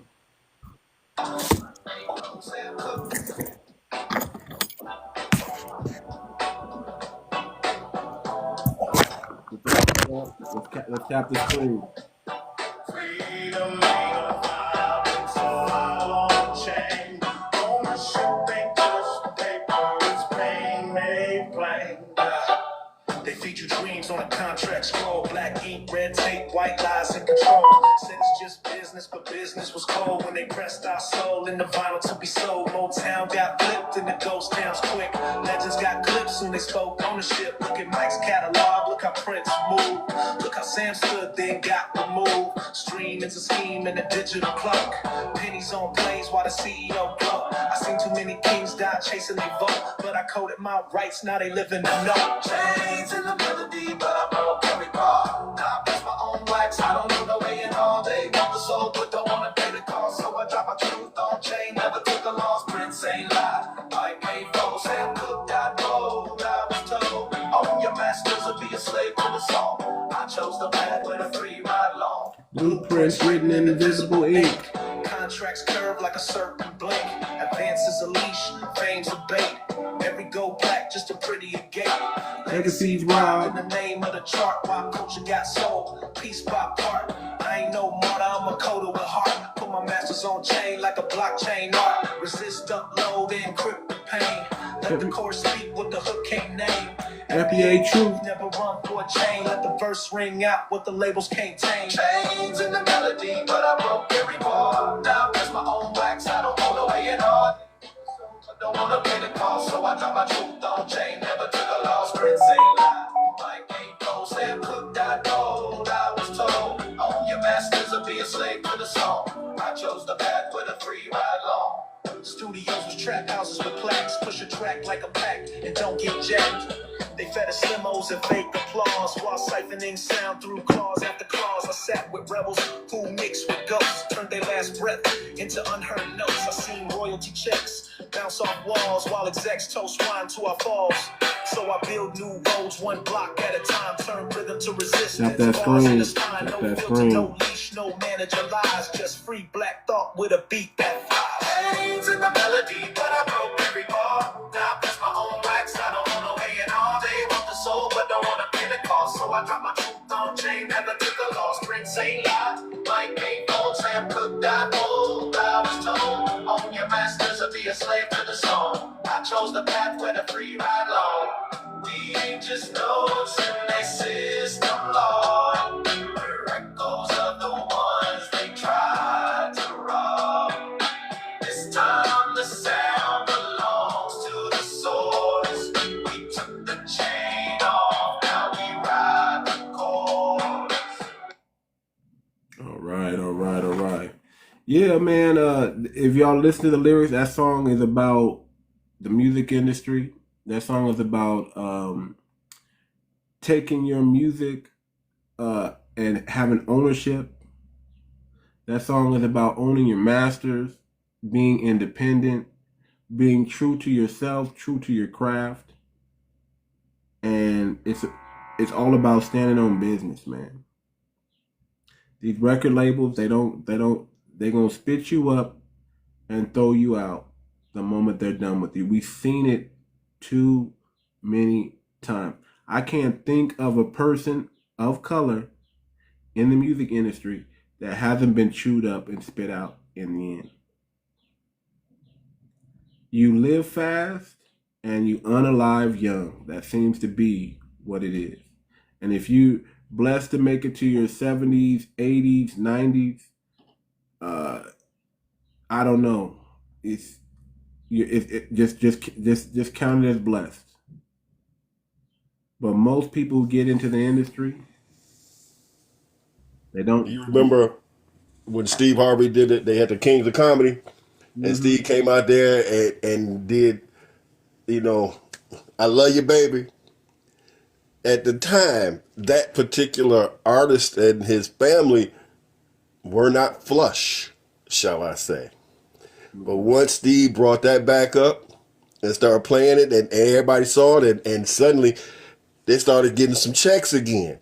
But the idea was the songs are here, the hits are here. Our message of proper unity, love, family, it's been there. And it may be in our past, but we have not forgotten it. It is the essence of who we are. Cuban have said it a while ago when they talked about turn off that music, turn off that radio. I can't keep listening to them R&B daggum songs. I had that conversation with my wife actually kind of during this period. Like, listen, it's not that I'm not down with the love songs that our brothers and sisters was laying down, but the reality that I'm looking at today ain't telling me rock this love song like this all of this nothing but love songs. I can't do it when I'm out here looking at the acts that are going on against me, the heinous crimes that are being committed against me and mine. Because I think a lot of cats have taken on too much of an individualistic perspective. In as much as, I try and remember and keep to the forefront of what Mamie Till said. An injustice done to one of us somewhere is an injustice done to all of us everywhere. Right. And if we do not come together and stick together in this form, we are going to be lost. And now I'd like to think we're getting back to that, and knowing that I have to look out for my brother. I have to look out for my sister. I am my brother's keeper. Because again, this was all, for lack of a better way to say, this was all pre-civil rights movement. The unity that the black community had, the one that Hoover said was the biggest angst against the American system. Mm-hmm. See, that black unity was super strong then. And where we are now, it has been fractured. But it has been fractured because of outside attacks on our community. Right. See, they can't say that these attacks happened in these other communities. We were ground central for the releasing of said weaponry against us. Now, did these other communities catch some byproduct, catch some what's the term, collateral damage? Yes, they caught some collateral damage. But it was our community that got devastated by it. Because you spoke on it earlier. Why are we not doing it? Too many of us, again, are still recovering from that epidemic of the 80s and 90s. So what you're talking about is benign neglect. That's what's been happening to our community. From within? Yes. No, benign neglect. I'm talking about from the government. We're not. No, what I'm saying is just situation. We're not going because we had too much pain. Yeah, think about what benign neglect is. It's knowing there's a problem and saying, if I ignore it, it'll go away. Welcome to the Democrat Party. Exactly. So, because you mentioned that, I gotta bless you with this track. This is a track that's about benign neglect. I want to play. Come on, man, drop it. I want to play this for y'all. I want to play this especially for you, man. This is all about what's been happening to us, and they know what's been happening to us, and they just decided to ignore what's been happening to us, and the problem just began to get worse, and that's why they're part of the problem. So let me play. It's called Ashes and Silence.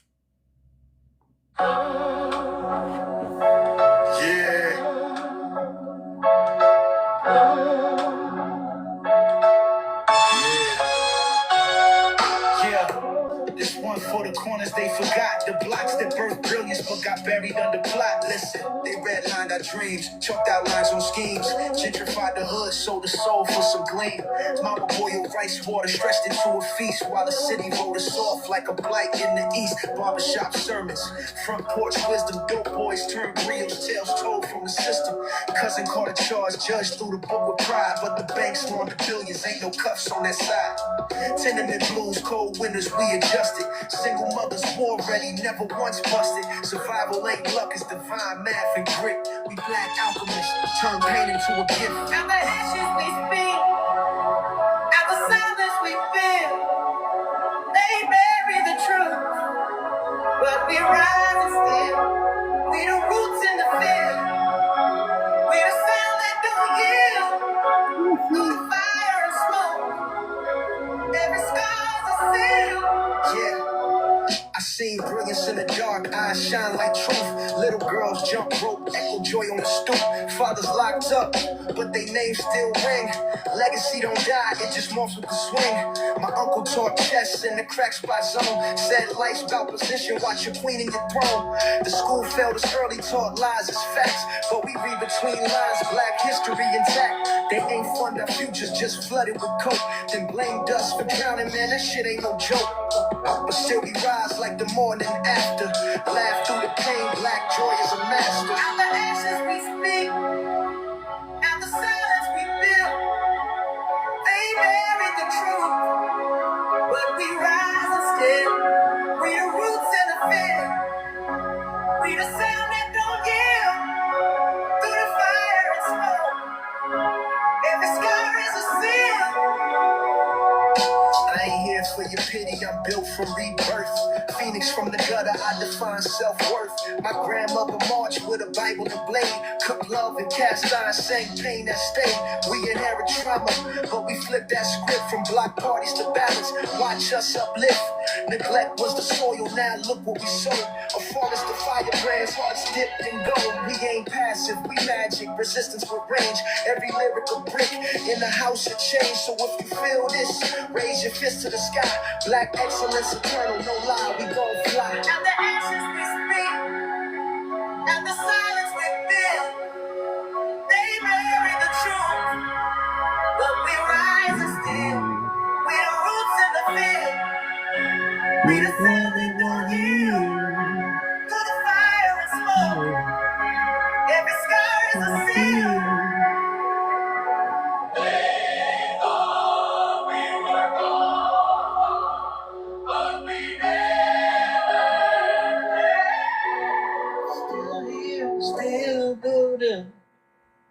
for you, cousin, because you reminded me. Yeah, man, I like that beat. That's a nice little beat right there. Mm-hmm. And of course, the game that's been dropped inside of it is always on Yeah, point. that's what it's all about, man. If I'm gonna listen to music, man, I want to listen to something that's gonna be real. I want to hear a message in it. I don't just want to be entertained. If I'm gonna be programmed anyway, program me with some real stuff. Don't program me with no garbage. I don't want to be thinking about Cardi B or any. I don't want to be thinking about sexy. I don't want to be thinking about nothing that's going to degenerate my community. That's going to be degenerative towards my community. I want to be uplifted. I want my mind to be stimulated. I want my thoughts to be provoked in the right way, not the wrong way. Absolutely. I mean, the idea is to be the food that you give out in song should be nourishing to the beat as well as the spirit and your soul that you rocking with. Because that's what music is. Music puts you in a trance, actually in a suggestive state. That's what music does. It takes you out of what's going on in the world and puts you in a trance. That's what movies do. They take you out of the world and it puts you in a trance to where you can learn something, good or bad. It's all the same thing. When I was a kid, man, I used to just love watching movies with my dad, and we would watch movies like Casablanca, Gone with the Wind. Great movies. Well, yeah. I won't necessarily say Gone with the Wind, but I will say Casablanca. I mean, yeah, one of my Charles Bronson. We watched those Dirty Harry. My dad loves Shoot 'em Up Bang, but I can't say that. Pew Pew Bang, but he loved them cowboy and Indian movies. So that's what he grew up on. The Rifleman. You understand? Listen, even though I grew up in the '80s, understand that what I was being programmed. The thing that I know because was different when everybody else was watching. I mean, I watched the Transformers and the Thundercats and I was watching all that. But if I wanted to spend time with my dad, this is what my dad was watching, and my dad would always, while I'm in that suggestive learning state, he would just start talking to me as I was a kid, spitting game. To Kill a Mockingbird. Just start teaching me Black history. Just start telling me what I need to watch. That's another great one. You know what I'm saying? Get a chance to watch Imitation of Life with Mahalia Jackson? Yeah, Imitations of Life. Yeah, of course. White Man's Burden. I watched that. That's a good with Harry Belafonte. You seen that? White Man's Burden? It's been a minute, so I'm going to have to go back and think. Go back 12 Angry Men. Oh, yeah. What's the Magnificent Seven? I've been watching that with my dad. Magnificent Seven, the original one. Yul Brynner and the crew. Oh yeah, I gotta admit, Denzel and the team did a damn decent remake. They did a decent job. But I was burst in like 3 eras. I got the old 1942 version of my dad. And again, while a lot of people's parents were children, my dad was an adult. So growing up in the 60s and 70s was different for my dad because my dad was an adult. He wasn't a child processing this information. Exactly. You know what I'm saying? So the game he was giving me was just a lot of times I thought it was, and as growing up as a kid, I thought it was outdated. I was like, man, my dad's outdated, man. I was like, man, Dad, this is not the way the world is. My dad was not big on clothes. Like, I really didn't get my drip right until like freshman year of high school. And I had to. You was basically an adult at that point. Yeah, man. I mean, you gotta understand, my mindset was like light years ahead of my peers. Light years. while they were still trying to figure things out, I was walking in with the confidence already. Like I know what to do.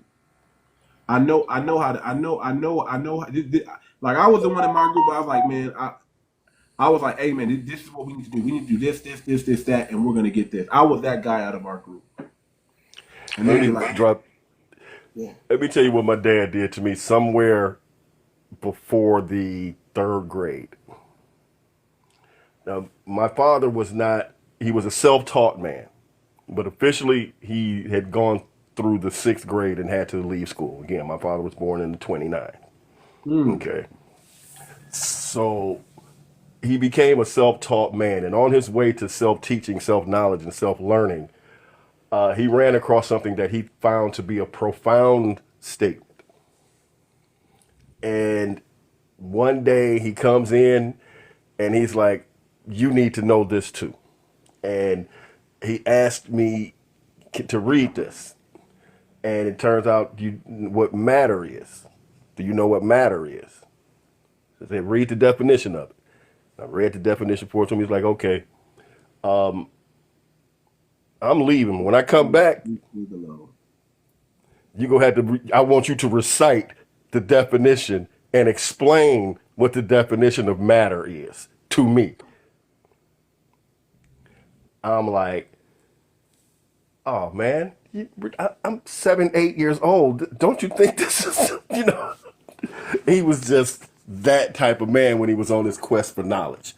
He wanted to make sure that it was shared, but also make sure that you had an understanding of what you were reading, that your comprehension level was high enough to achieve it. Now, as I told you before, I'm number 7 in a house of 7. So the idea of what I got and what my elder siblings got, see, they got to be around my dad as a young man growing into his adulthood, or should I say his manhood. And by the time I came along, well, now you're a fully established, you got a 75-foot footprint man, okay? And the things that I thought, because you were right when you said earlier that most children should not like their parents. They should until they get older, because I understand what you meant there. But as a child, it was extremely challenging growing up under him. But as an adult, I can only say I'm so glad that I came up under him. Now, my community, there were not a lot of single moms. My community, we all had 2-parent households. Man, I grew up in a single mother neighborhood. My dad was fresh meat for all the women. It was like, No, it turns out, because at that time we were still in it takes a village to raise a family. If you got caught down the street doing something, you was getting tapped all the way home and then home. So, man, it turns out that in this, what they had done, unbeknownst to the children in the community, because we were not the only family and or big family in this thing, the parents had gotten together and decided that they needed a villain adult in the neighborhood. They would tell their, hey, you better watch out for this guy. Watch out, he ain't playing. He raw dog. He's so forth and so on. And they got together and decided that was going to be my dad. So everybody in the community was like, man, you stay off the grass. Don't mess with the kids. You go over there. It's yes, sir. No, sir. You go be all the things that you know you're supposed to be when you're dealing with this man. But I didn't find this out until I was in my 50s. So it was the things that your parents are doing behind their children's back that you're incapable of grasping. You know what I just thought about right now, man? Growing up in a neighborhood full of single mothers. You know what I didn't think about? I grew up in a neighborhood full of female predators. The aunties. Listen, when I say my dad was fresh meat, all these women wanted my dad. all of these women, and my dad wasn't messing with none of them. He wasn't messing with none of them. They just wasn't. My dad was picky. They wasn't up to par. But as a child, thinking back now, man, do you know how many aunties and mothers of friends used to hit on me? Listen, you were a 6 foot something handsome thing Man, in your Adonis stage of life. that's dude's name, Adonis. That's who was on Dr. No Josh. But yeah, man, just thinking back at how many mothers and aunties while I was in high school, even junior high school. Oh, once you passed 6 foot, you was on the market, bro. Okay. I was at I think I reached 6 foot either my ninth or my 10th grade year. But I was still tall for my age. I was still always like I was 5'9". Yeah, you had a few inches. You had a few inches on most everybody in your squad. Yeah. But man, I just remembered all the looks and the women, the touch. They used to want to touch my, the grown women would love touching my chest and giving me them special hugs with they, And just thinking back, man, we had people don't know, man. A lot of you watch your kids, man. Don't let your kids spend the night. And that's one thing my dad never let me spend the night in nobody's house. It wasn't happening. You no matter what time you come home, you better bring your butt home. But you ain't spend the night. And man, I'm trying to tell you, man, that watch your kids with these women. You got kids, watch your kids with these women because they trying to holler. They trying to holler. yeah, and I think that sometimes They trying to seduce. they get overwhelmed They in their lonely. weak moments. Yeah, in their weak moments, and they think. I'd like to say it like this. I think they think it's never the R word when it comes to a guy. They don't think that. They don't. They think all men want it. All men, and that may be true because I wasn't. Let me tell you something. I But wasn't. if you're not prepared for it, then Hey, it's out of pocket. I done took down some aunties. In my day. Everybody got it yesterday. I But took the down some point aunties. here in this situation was, were you actually ready to take on aunties? Or did No. exactly. No, I wasn't. I wasn't ready. And that's unfortunate and sad that these women didn't have males in their house, and they looked at their friends' children. And And he that's, next. I'd like to say it like this. They looked at the lay of the farmland and said, "I like that tree right there." yes, indeed. Yes, indeed, man. And it's crazy, man. I think we as men, we need to make sure that we're instilling things in our children that's going to help them resist temptation. I think we need to be more truthful and honest when raising kids, and that's one thing I love about my dad. My dad, he never lied to me. I can actually say my dad never lied to me. I just think when it comes to our children, although they do, particularly on their own, they're gathering so much information. I think that they have never developed a proper and haven't had a chance to develop the filtering process. Right. Because, see, this is when you end up having these little sassy boys go stand up in school and try and mouth off at a grown adult man. Like, Yeah.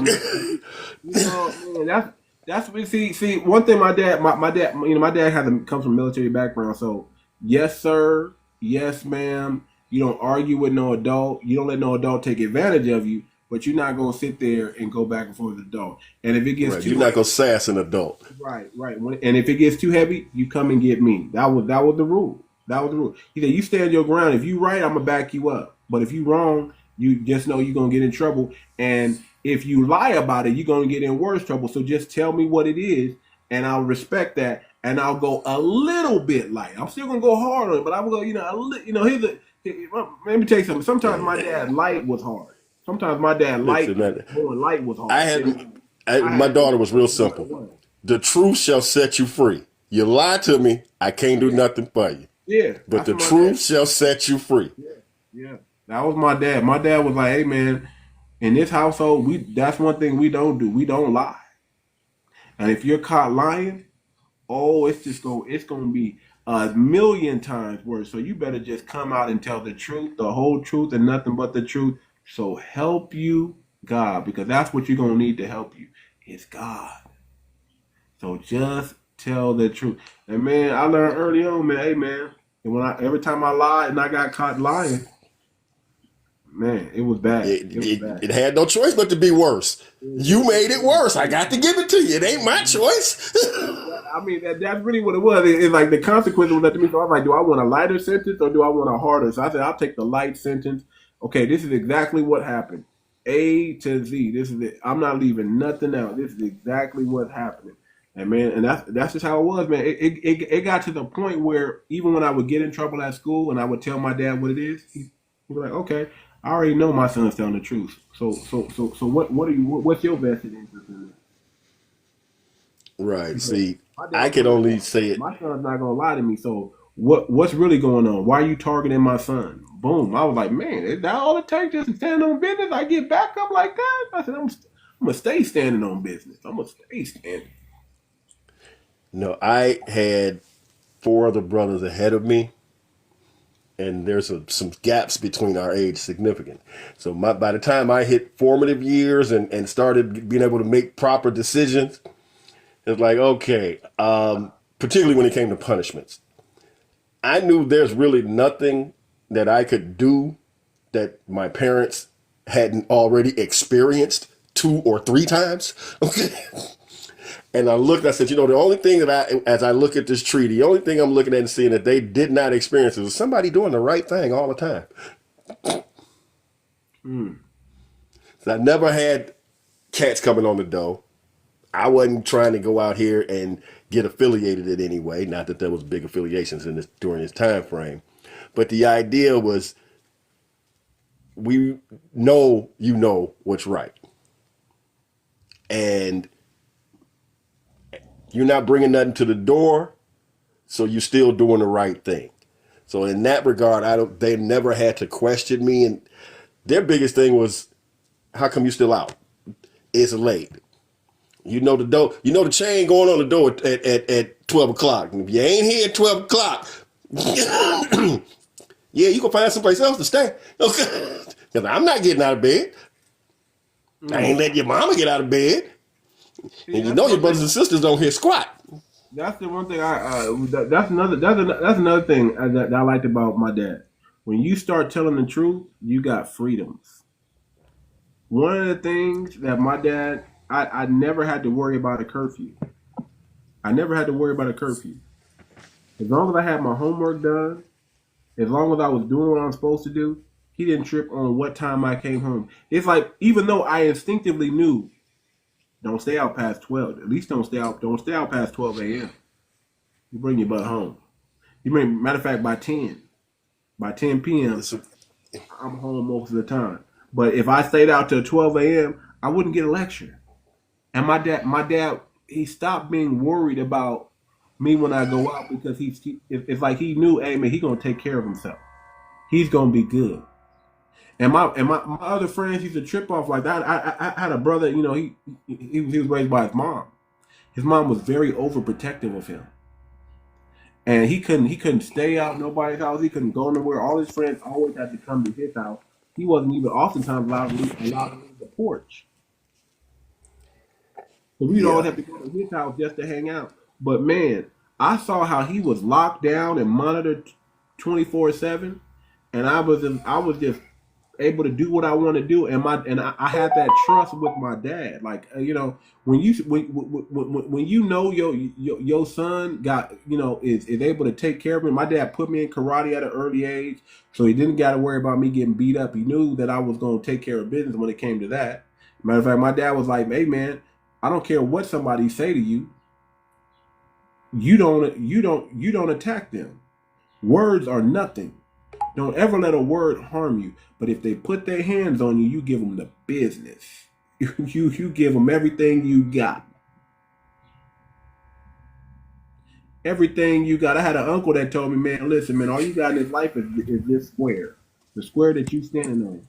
If somebody gets in that square, you got a right to unalive them.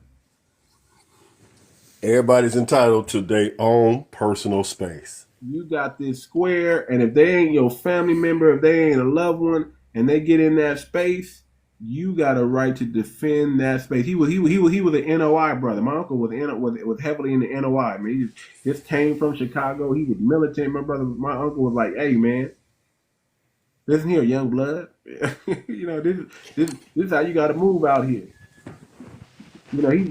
That was the uncle that taught me chess. He taught me how to play chess. He gave me the book by Bobby Fischer. Said, "Read this." I used to play him in chess until I was able to beat him. Yeah. Actually, in this instance, my father was more of a checkers guy, but I played both. And during my early on formative years, my friends and I taught ourselves how to play chess. So we would do that almost, we'd be doing that for hours. You know how the chess game goes. My dad never taught me chess. My uncle taught me chess. He's the one that taught me chess.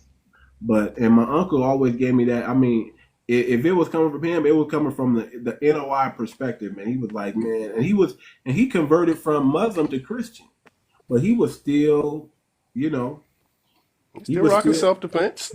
He grew up in the NOI, so it was still in him. It was still in him.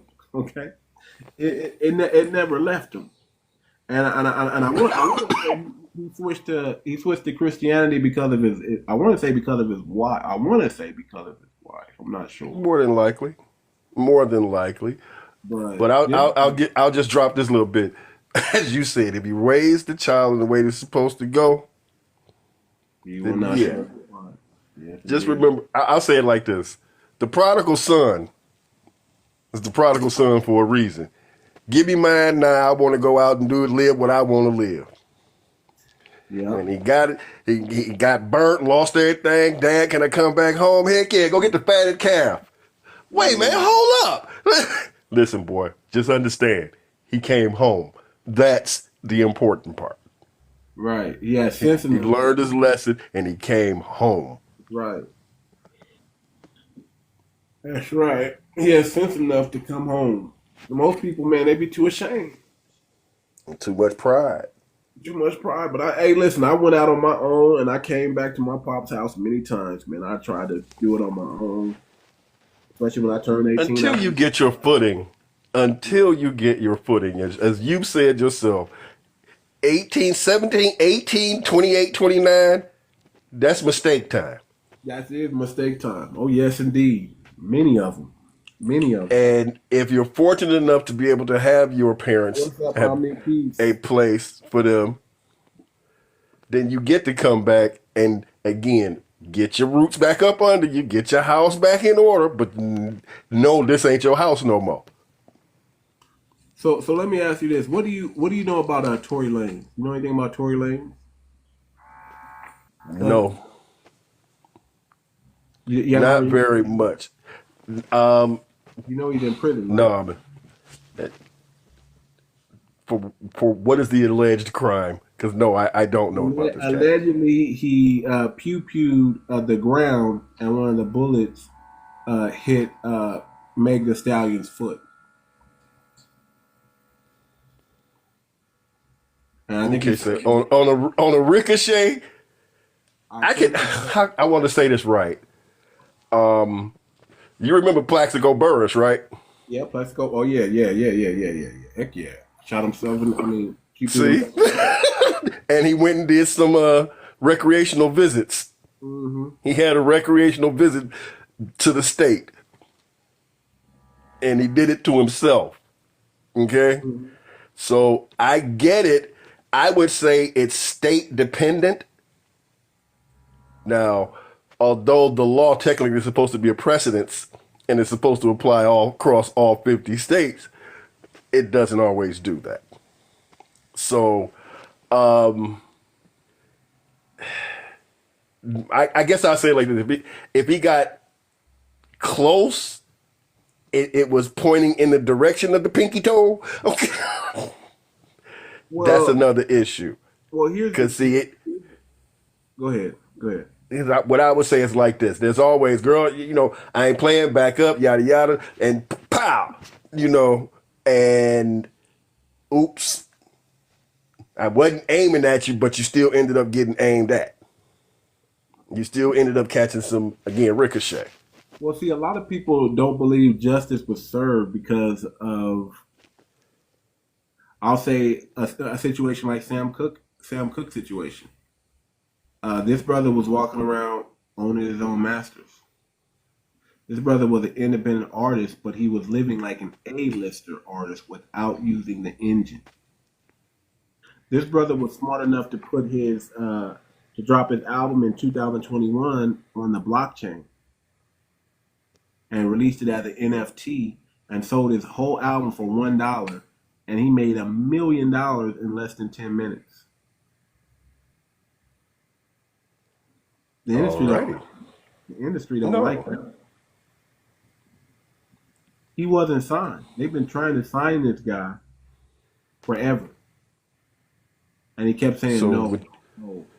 So what you're saying is that there was probably pressure to get him to come into the fold, and they used the system and an extremely weak charge to try and force him into the fold. To try to force him into the fold, and he still didn't fold. His dad is very vocal about that. Rock Nation been trying to sign Torrey Lane. Torrey Lane can spit. That brother can spit. They've been trying to sign. They've been trying to sign him for a long time, and then he kept turning them down. And he's been in prison here in California, and he not allegedly, but he was jabbed 14 times and went to the hospital.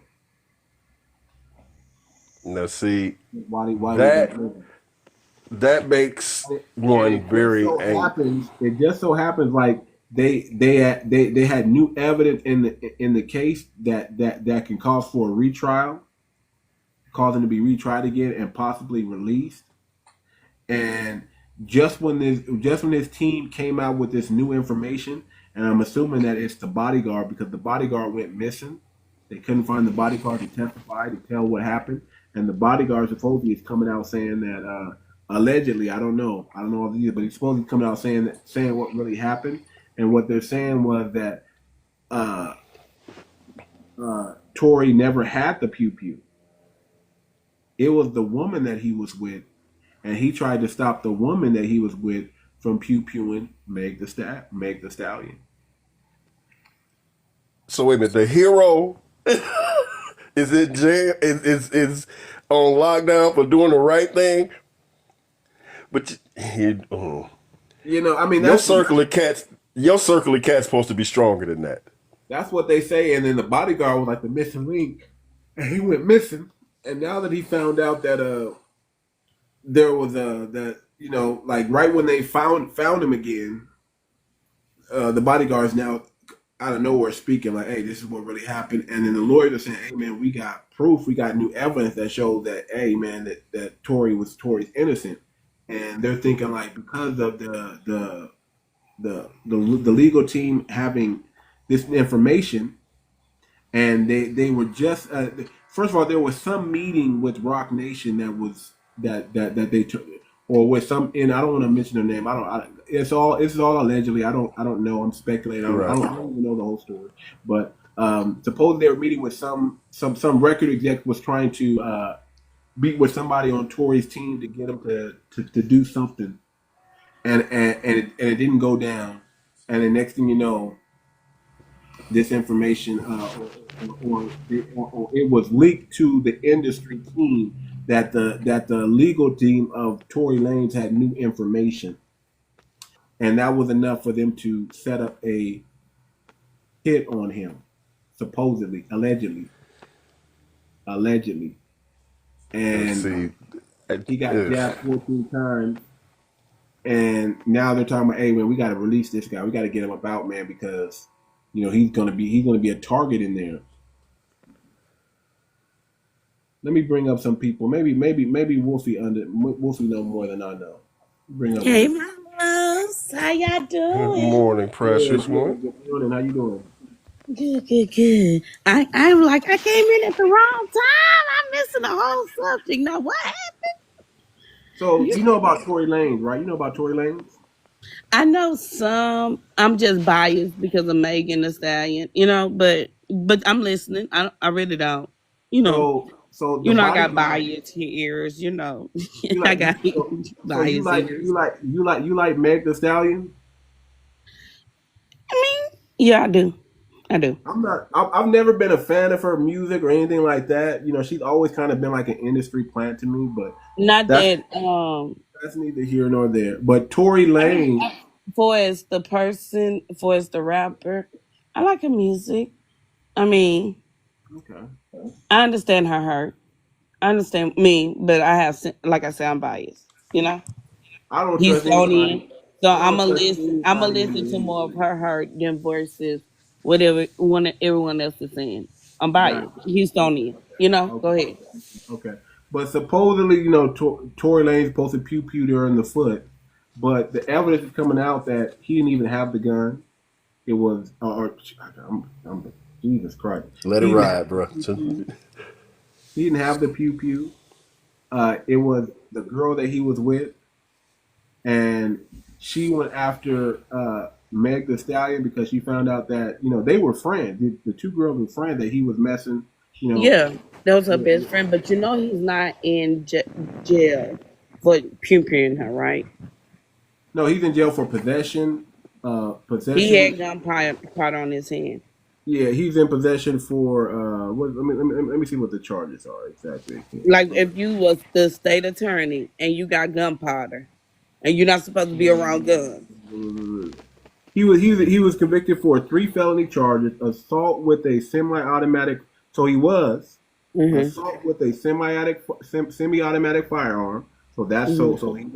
he's in jail for that for the Hmm. pew having a loaded unregistered firearm in a vehicle and discharging a firearm with gross negligence. So that's his charge. So everything he is in jail for, he is in jail for that.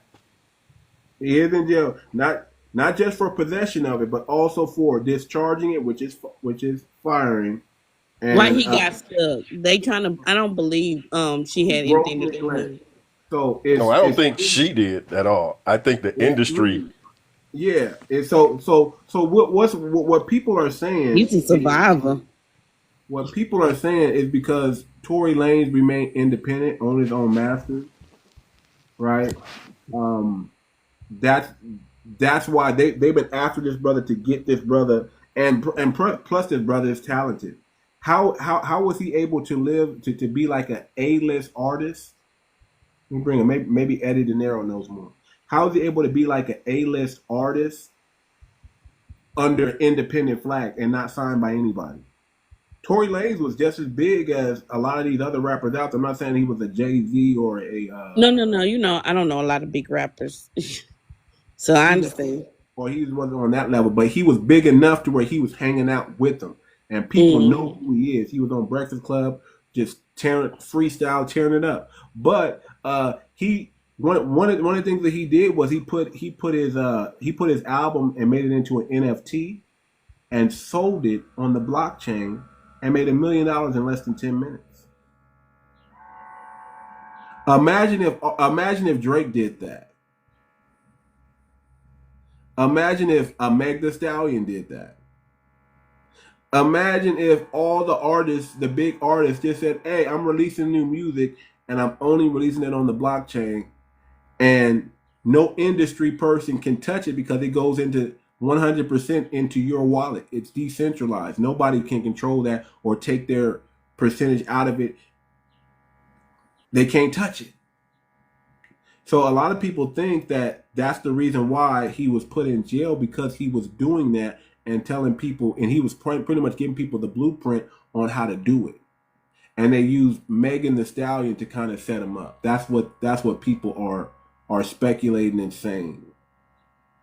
And supposedly after him getting jabbed 14 times in prison, because it was leaked out to the industry that they had new information that could overturn his case.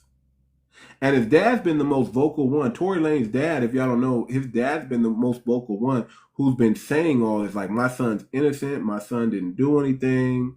Uh, the industry is after him. He was supposed to get signed by this, and he told them all no. My son, his dad's been the main advocate for Tory Lanez innocent and the most vocal about it. And now that they found the bodyguard is supposedly allegedly saying that Tory never even had the gun. Well, he came out because he felt guilty after the incident. Go ahead. So you know about it. Go ahead, talk about it. Go ahead, brother. Talk on it. Okay, so it's not a conspiracy, dude. Like, I live in California. I'm 2 hours away from I'm in Cali too, brother. So go ahead. So what happened was, story goes that he was in a visiting room and he disrespected another inmate's wife or girlfriend, what have you. And this guy happens to be Tory Lanez's neighbor, cell next door. And I'm assuming since like Tory Lanez is in PC, which is protective custody, he thinks that these people change their ways. And I don't think it was that. That's what he thought. It's that people are saying that he was drinking. So yes, you drink in prison. They have that. If you have money, you can have whatever in prison. You can have a phone. You can have alcohol? Yeah. In jail, in prison, they have alcohol. Things with oranges and stuff. It's be on TikTok. They show us. But go ahead, sweetheart. Go ahead. And so there's two stories. They said either that Tory Lanez asked to use his cell phone. It's his next door, it's his neighbor, and that Tory Lanez called his wife, and that he tried to get at her. But the other story goes that it happened during visiting, that he tried to get at her, and the guy confronted him, and he denied it. But later on in the yard when they were drinking, he admitted it, and he had disrespected him, and he told him, I'm gonna F your wife. She likes black guys, F you. And that I guess he was trying to like bully him essentially. Like, he's trying to buy like people to protect him, try to pay people to protect him, and like he bullied him. And so he was drinking, so he was misbehaving, acting a fool. This guy didn't like that. He was in education. Like, he was just like, he's a lifer.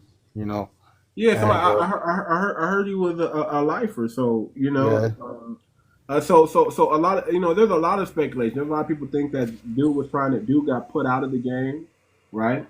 That's one angle. And he was trying to get back in the game because once once you like drop out, like, you're no good. Like, he's no good. To me, like, put him back in population since he was in PC. Like, the main gangs, they don't fuck with him. If like, they would celebrate it if like the brothers would do something to him. Like, the Mexicans, the main gangs, they would like be like, yeah, fuck that fool. They would celebrate it. They wouldn't have an issue with it at all.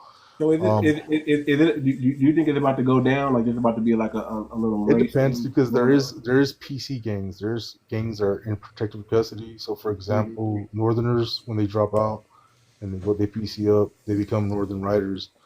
And Southerners, they have two factions. When they drop out, they become either two fivers, or they become Zapatistas. But Zapatistas, you can't just get in. Nobody could just get in. You have to be a lifer. So he might be that, but they don't have a lot of numbers like they do, like the other gangs. But yeah, that's what happened, dude.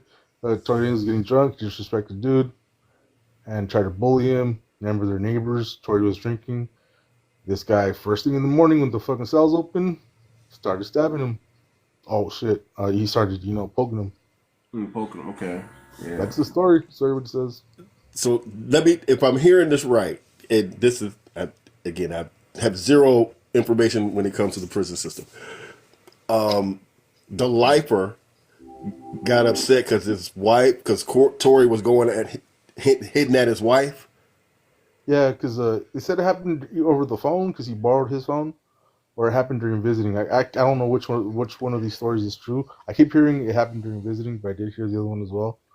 And Well, I'm still stuck on the fact that the lifer is worried about his wife talking to this other cat. This is where his great offense was. And I'm not trying to disrespect anything in any way. well, it wasn't just that. He confronted him about it. They said he confronted him and he denied it, but later while he got drunk on the yard, Yeah, he copped to it. he yelled it out. He told him, F you, I'm F your girl in front of everybody. And, that's like major disrespect. I mean, it's already like, he's like a lifer. He can't just be like, you know what?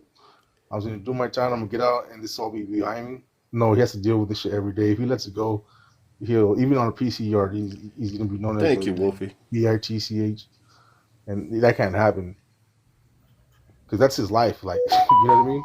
He's not just living his life in there looking like walking around with his head down and taken advantage of or what have you. But that's what happened, man.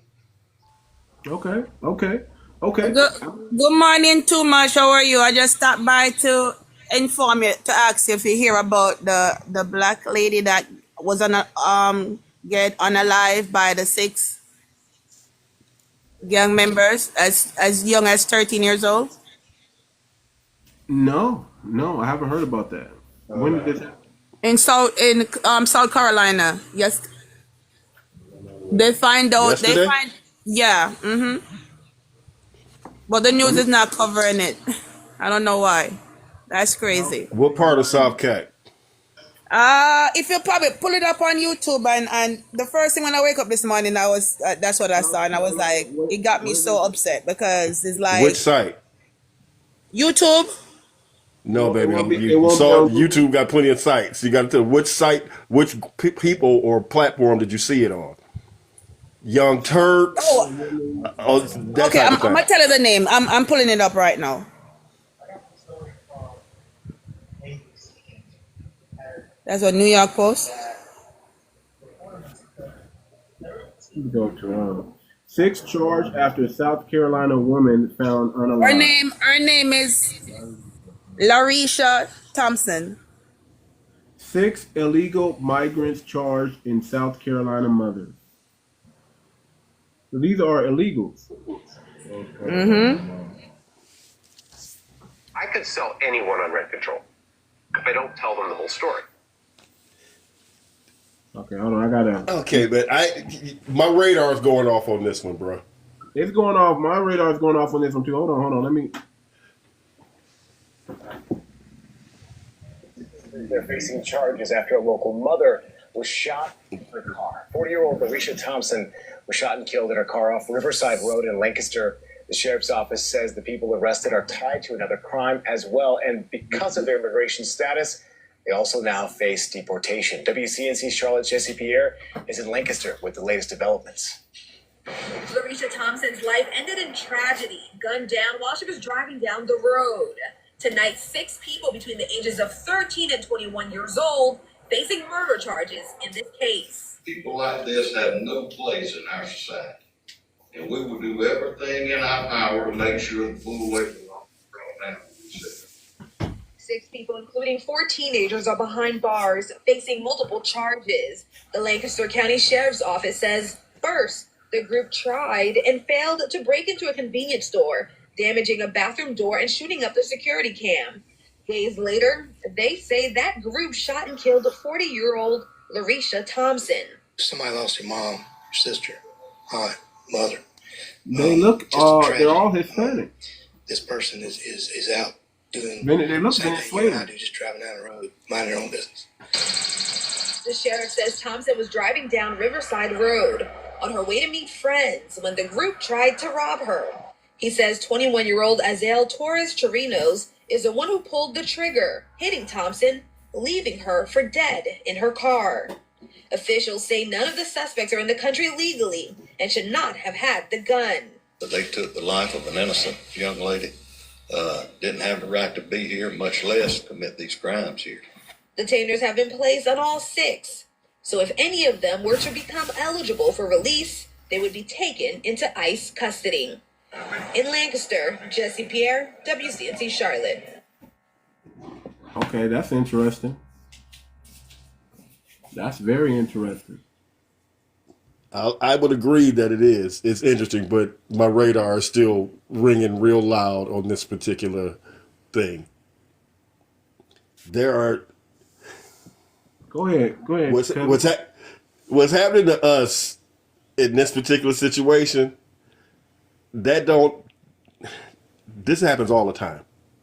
Unfortunately for us, one of us ends up on the short end of this stick all the ways, and we ended up getting used as a prop rather than being actually properly.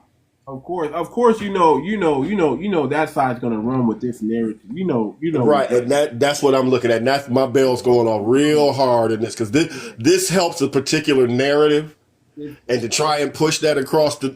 I'm gonna say it again.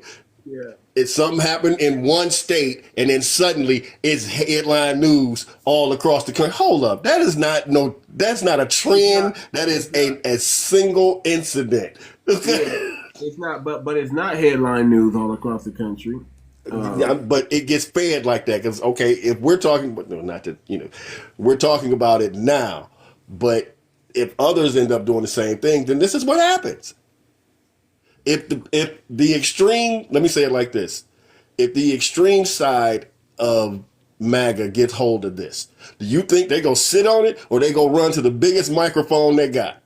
Well, the video I was looking at, all these police officers was YT. And it's why that's not pushing it. The Democrats should be the one pushing this, not the MAGA. They're not going to push this. The Democrats are not going to push this. Democrats are not going to push it. This is my point. An individual having, again, a set of cats committing a single crime. A set of cats committing a single crime is not something that should be broad stroked across the entire country. It's not like this event is now. Don't get it wrong. If this were to be the start of something, that's something else. But one circumstance, no, that seems to be out.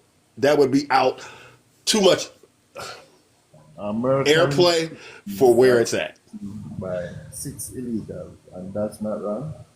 What's he saying? American citizen got killed by 6 illegal. The Democrats are housing illegal immigrants, or want to protect them, or want them to come into this country. Yeah. Okay, first off, I don't want them to come into this country because I have my kids, I have myself. That was a mother of 2. That was a mother of 2. Who's gonna protect us? You see who they're coming for? yes. You know how long they've been coming for us? I mean, yeah, but again, the people. You got to understand that there's a certain demographic of people who have been brainwashed to allow this and to vote for this specific party. The Democrats supposed to push this. Say thank you, Trump, for protecting it. So I don't. The Democrats should be thanking Trump to protect him to get the border closed. The border needs to be closed. I'm in Jamaica, little Jamaica, and they have borders and control. Nobody can come in. I see some people fly from India came to Jamaica. They send them right back. Jamaica didn't accept them. And that's a little tiny country, except this big country, so powerful. Why would you let in enemies? I don't even know where they're hiding now. You saw much people come in, unvetted. How do you know they're enemies unless they get here and commit this crime? Oh, really? You're gonna wait for it? Because when you start talking like this, now you're saying every immigrant, no matter when they got here, no matter when they came, because that's how broad a stroke that's how broad a paintbrush you're using. No, but come through it the right way. I'm vetted. I come through when I go visit and coming back. I have to go through extreme vetting and make sure my fingerprint and all of that. So why open up the border? You have the airport where you have to go through this rigorous checkpoint. You want to know why the Democrats aren't pushing it? The Democrats aren't pushing it because if they allow them to come in, and as long as they stay, and as long as they're getting the free stuff, the Democrats are hoping that those immigrants will vote Democrat. Hold on. Why would think about why would the Democrats push this when it makes them look bad? They're not gonna push something that makes them look bad. They don't want nobody. Why the Democrat didn't spend that money, pick up the homeless and take them to come vote for them? Why they didn't? The same reason that they don't pay for Meals on Wheels anymore. Hold on. If anything, the Democrat, if they were still in power right now, would want to suppress this information, not release this information. The only people that want to get this now, this might be something. This is actually something that Trump can use. This is actually something that Trump can say, let me put this on a pedestal and show the world this. Let me make sure this story gets out, because if the Democrats were in power right now, it wouldn't have got no coverage. It wouldn't have got no coverage. Not at all. Not at all. But because I guess there is because Trump is in power, this looks good for Trump, and I don't even see it all over the news. Like this is my first time. I mean, I know it just happened yesterday. This is my first time hearing about this. I don't know. And this is my point. Because, see, like I said, if the cats who are really pushing hard to kick the immigrants out and do all this, they get a hold of this, they're going to run to the biggest microphone with the biggest camera and push it. But they're going to try and push it from a particular perspective. So let me ask rather than acknowledging it for what it actually is. You don't think the American citizens have a right to know this? The citizens within the area whom it is affecting know this. You said it happened in South Carolina, right? I'll say it like this. Listen. This does not this does not need to be used as propaganda. This does not need to be used as an agenda. This is news, and yes, the people should know about it, but this should not be used as propaganda. And that's the only thing it's going to be used for if it's pushed. Now, I'm not saying I'm even against this propaganda right here, because this is actually something that is concerning and something that is real. And I'm an American. I'm a Black American, and I definitely don't want any illegal immigrants in this country. Period. I'm 100. Propaganda, because if I didn't tell you about this, this is the first thing I wake up in the morning to hear it. I don't want to see something like this. And it was from a blogger. It wasn't even on the TV. Okay. You get it from the news. But only thing I can say to you so you understand this. Asking, cousin, let me ask this question real quick. Do you want illegal immigrants here, guys? Too much, and cousin. I think we said that already. But, I thought you were coming up to talk about the Tory Lanez thing. But, I mean, I'm interested in what you're talking about. This is interesting. That's interesting. But I thought the Tory Lane. I think Tory Lane need to be free. Okay, you tell me why. Because Megan, they know they lie. They know. Remember when he come out and say that thing when he give the gem and said we don't need to what did he say? He said that he give us some gem when he said we don't have to pay. We don't have to sign the deal or something like that. That's when you talk about it in a song.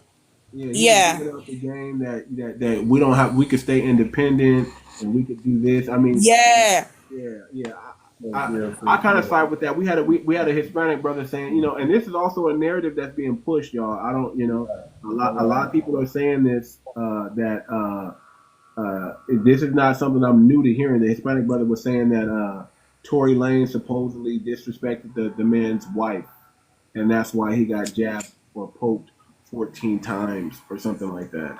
But a lot of people also think it's bigger than that. They just paid this brother to get at Tory Lanez, to get at him.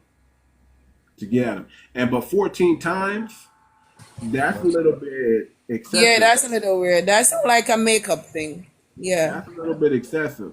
14 times. And I'm not saying that's unusual for prison, but 14 times is still, that's there could be some truth both ways. They could be like, hey man, because this dude was disrespecting your wife, you have more reason to get at him, and we're gonna make it beneficial to you. Or it could just be he was just, He's just trying to get at him no matter what. Particularly if he was a lifer. Yeah, and he's a lifer, and the dude was a lifer. So what does he have to lose? He's already a lifer. But what is a lifer doing with a wife? I mean, I'm just trying to, and suppose that's where I'm see that was my bruh. Yeah, What? So and here's another side. Here's another side that I heard. The dude is in prison for that was she was being coached. You know that, right? You heard it. Yeah, they come in the room and they not even from this country, but they more concerned what's going on in this country. Wait a minute. Here's the thing that got me. Now, you asked me earlier if I knew anything about my man. And I'm like, I live here. No, I don't know nothing about it. You in Jamaica? And you got information on celebrity? Yeah, See what I mean? See, this is part of the propaganda that gets you. They stay in our business, man. They stay in it. Don't you want it? It's like they getting paid, man. I'm telling you, man, these people are getting paid, man. They getting paid to come. No, I'm just saying. I'll say it like this: because they're watching the propaganda. Anybody who's a big name person, any star, any of these cats, they jocking them. They all in, and they've only gotten that way because of, for lack of a better way, just music. Now, I'm not saying he hasn't contributed to us, but anything that happens to these people, I could give two flying frigadoons about a celebrity. And I live in America and couldn't tell you. But you get people outside of America got more information on celebrities here and have a straight up and are running a narrative and running with their belief systems as if, shouldn't we be here? Shouldn't you? Hold on. Yeah. You supposed to be where I'm at. Okay. Cousin, I wanted to say something so bad, but I said no. I just want to see how this is gonna play out. When she popped, I said, let me see how this is gonna play out. Look, you kept hearing him in the background feeding her the questions and making his comments. I'm like, dude, don't. I'm like, yeah, this is. And she kept trying to push if he want to come back up and holler and have a few words, come on back up, have a conversation with us. Yeah, man, you don't gotta coach a girl, man, to get all feisty and sassy and come up here and start yelling and screaming. We don't want immigrants. I don't feel safe. And you're not even in this country. You're in Jamaica. And then try to tell me how y'all got borders and we don't got what? Right.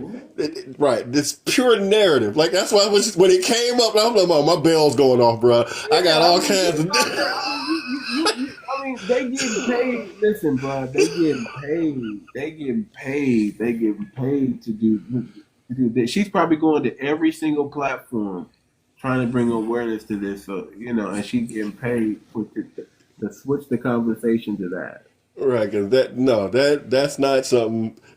Yeah, no, that's that's what I'm trying to listen. This is so easy to look. I mean, this is not even nothing that's really. I mean, definitely, prayers go out to the family for sure. But this is not really something that's like. I mean, this is they already know who all 6 of the people are. They caught them already. They're in custody, and they're gonna get deported. This is a lock. This is a case closed. It's been dealt with. They're suffering the consequence now. So why are we talking about? We already know we had an illegal alien problem. Right, and the idea. I'm sorry to say, the idea of somebody being unalived in America. That what? We desensitized to that already. We already know what it is. So. I mean, it's just to see these people come up here and, I don't know, they make a fool of themselves. She just made a fool of herself. I mean, it's like, what? Who is this? Who is this Jamaican mammy? What? And it was just Like I said, man, all kinds of alarms and bells was. Man, the way she came in. I just came up to tell you. Did you hear about the South Carolina? I'm like, no. Let me look it up real quick. Right. I thought it was gonna be something important. I thought it was gonna be something. And I'm like, oh, these is immigrants. Oh, okay. Is that what that is? You know, we're not talking about that right now. You know, we talking about Right. Tory Lane. That's what we talking about. We talking about Tory Lane. And yeah, man, it's unfortunate. Getting back to Tory Lane, it's unfortunate what's going on with that brother. You know, whether that's the story that the Hispanic dude was telling us, whether it's true or not, you know, it kind of if I'm being honest, it kind of sound like Tory because Tory is cocky. It kind of sound like, but that don't mean it's true. 60-40, 70-30. You know what I'm saying? You know, I'll accept some of that, but then again, there's holes even in that because dude's a lifer. What do you mean the dude got a wife and he's a lifer? And I understand that there's, you know, there's conjugal visits and things like that happen, but 14 times. I mean, why would unless you're already in life, you're already doing life, right? Why are you gonna make it worse for yourself? And not that it can't get any worse than life, but they can put you, you know, they can isolate you a little bit more in some ways. Yes, they a little bit more. Why would you? At some point, you're just trying to do your time, unless you were motivated. Exactly. Something's got to get in your gas tank and rev your engine up. Yeah. And maybe he was riding for his girl like that. But here's another backstory on the dude. Dude supposedly in there because he had a 13-year-old girlfriend and he unalived her. But the neighbor. The Hispanic dude in there. Right. For having an underage girlfriend and he unalived her. That would explain why he was in PC. You understand what I'm saying? So again, now this guy in PC got a wife, and now he's willing to poke a celebrity that's a known celebrity. I don't think so, buddy. You don't think? Okay. At some point in time, his wife is going to realize he ain't getting out. Exactly. I mean, she knows it's going to click. It's going to click upstairs and downstairs is what I'm saying, bro. It's going to click upstairs. Money. See, I could see if he was some big-time cartel in there doing life, he got money still. He could take care of her on the outside, and she's going to be at least loyal to an extent. I'm still gonna say this, man. Listen, I'm gonna say you're an animal and a mammal, and you have desires. The physicality is eventually going to rear its head in your mammalian lifestyle. Okay? Yeah. Facts. Okay, so all this smoke right there, the rest of that's just smoke. Because if you sitting up inside, know you ain't going nowhere, and you gonna sit up and expect your old lady to not do nothing, now who living in fantasy land? Exactly. So the very fact, and they're talking about drinking in jail. I know that. I see, bro. No, I could see. I do see that. No, I'm not saying it's not. I'm not saying it's not. It's not happening. But I'm like, maybe and I don't claim to know everything about the prison system. I don't claim to know nothing about the prison system. I don't claim to know everything about the prison system. I don't know what's different from PC versus Gen Pop or I don't know. I really don't know. But I just can't see if you're in PC, I just really can't see you really getting access to that like that. But I guess he is Tory Lane, so he can. But I just don't see. It's just weird that he would pick on a lifer. And it's possible. It's possible, but I don't. It just doesn't seem common sense wise to pick on a lifer. Somebody who I'm in agreement, bro, because this makes no sense. None of that makes sense. it doesn't really add up. But if I'm going off, and I've never, and I don't know Tory Lanez, I don't know him, but he has a cockiness and an arrogance about him, and it's rightfully he should have it because he's done some things that outside the system. Others haven't. Others haven't. I bet you this. He's the first probably to put his songs on in an NFT and sell it on the blockchain and make $1 million in 10 minutes. He's probably the first to do that. Because I don't think anybody's ever heard about putting a song on the blockchain until he did it. And to the point to where I'm gonna do that with my stuff. I'm gonna put it on the blockchain. See, this is what really has to happen, brother. I think there really needs to be a whole lot more financial literacy and business acumen spread throughout the FBA diaspora. Cats have a piece of it, and they may want to give that piece some more airtime, but they don't know where to go. And they end up taking it with them and holding on to it for 20 years. And it's supposed to be getting out into the diaspora in this regard. So, and it really doesn't matter. I say it like this. Everybody's got a small piece of the pie. Ain't nobody got the whole pie. I don't care how big you think you are. You ain't got the whole pie because your vision is only so big. But when you put your pieces of the pie together, now you start to make that whole thing and everybody get a bite. The picture becomes much clearer. It gets much clearer when we work in this particular way. But the idea of so many cats, again, having taken the individualistic approach, I'm out for me and mine, I'm out for me and mine, forget you. I look at this, these are detrimental to a societal contract. I want what's best for you. I don't want what's worse for you. I want you to have the best life you can have. That's why we're supposed to be in this nation. That's what this nation is supposed to be about. I'm gonna put together like an ebook that I can give out to our people so it can start educating because you're absolutely right, man. We need this information, and I feel so strongly about blockchain, and I don't understand why more Black people are not getting in it. And maybe because tell me what it is. Why do you think Black people are not? I think it's because you have a background in finance. That is a significant part of your background. And too many of us do not have that particular knowledge set.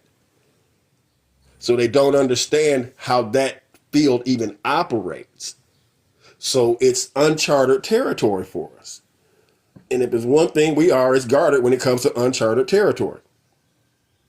So even though it may be absolutely 100% beneficial, until enough boats have rolled across and come back and said, yo, man, it's good, and come on and brought a few with them, and then done that, turned in a little bit more and a little bit more, that's how I think it's going to have to process itself out. It's going to take some cats getting there, but if what happened with him, as you're saying, he put it on blockchain and then put him on lockdown. See, the boat didn't get to come back across. When he started talking about rowing back home and bringing some more cats, suddenly he ran into stormy waters. Yeah, and you know what? Here's the thing. I'm not one thing I love about me is I don't fear the consequences of what I'm doing. First of all, I'm not big enough for them to worry about, for anybody to be worried about. But just in case they ever get that idea, like, oh, this brother's getting too big, it's not going to stop me. I kindly almost have that Rodney Hinton mentality where it's going to get to a point where I'm ready. Whatever you want to do to me, do to me. That's where I'm at, and I'm hoping that we get more people of our people with that mindset, especially Generation X. I truly believe we are the seed. We are just like our ancestors were the seed at some point. We are the Absolutely. seed that's going to start this new, that's going to kick this new thing off. And we have to have that mentality, whatever happens, happens. Because there's a generation under us that is watching us.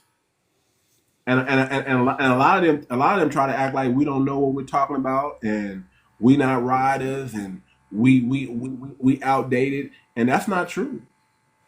Yeah, That's they not true. think our silence is complicity Yeah, they and think we're complacency, complicit. Yeah. and they don't know that you do not have to scratch but half a centimeter before you find significant depths and levels of rage just waiting for that person to pull it out, shall I say. Yeah. And Yeah. see, in the case of Rodney Hinton, yeah, that's what happened.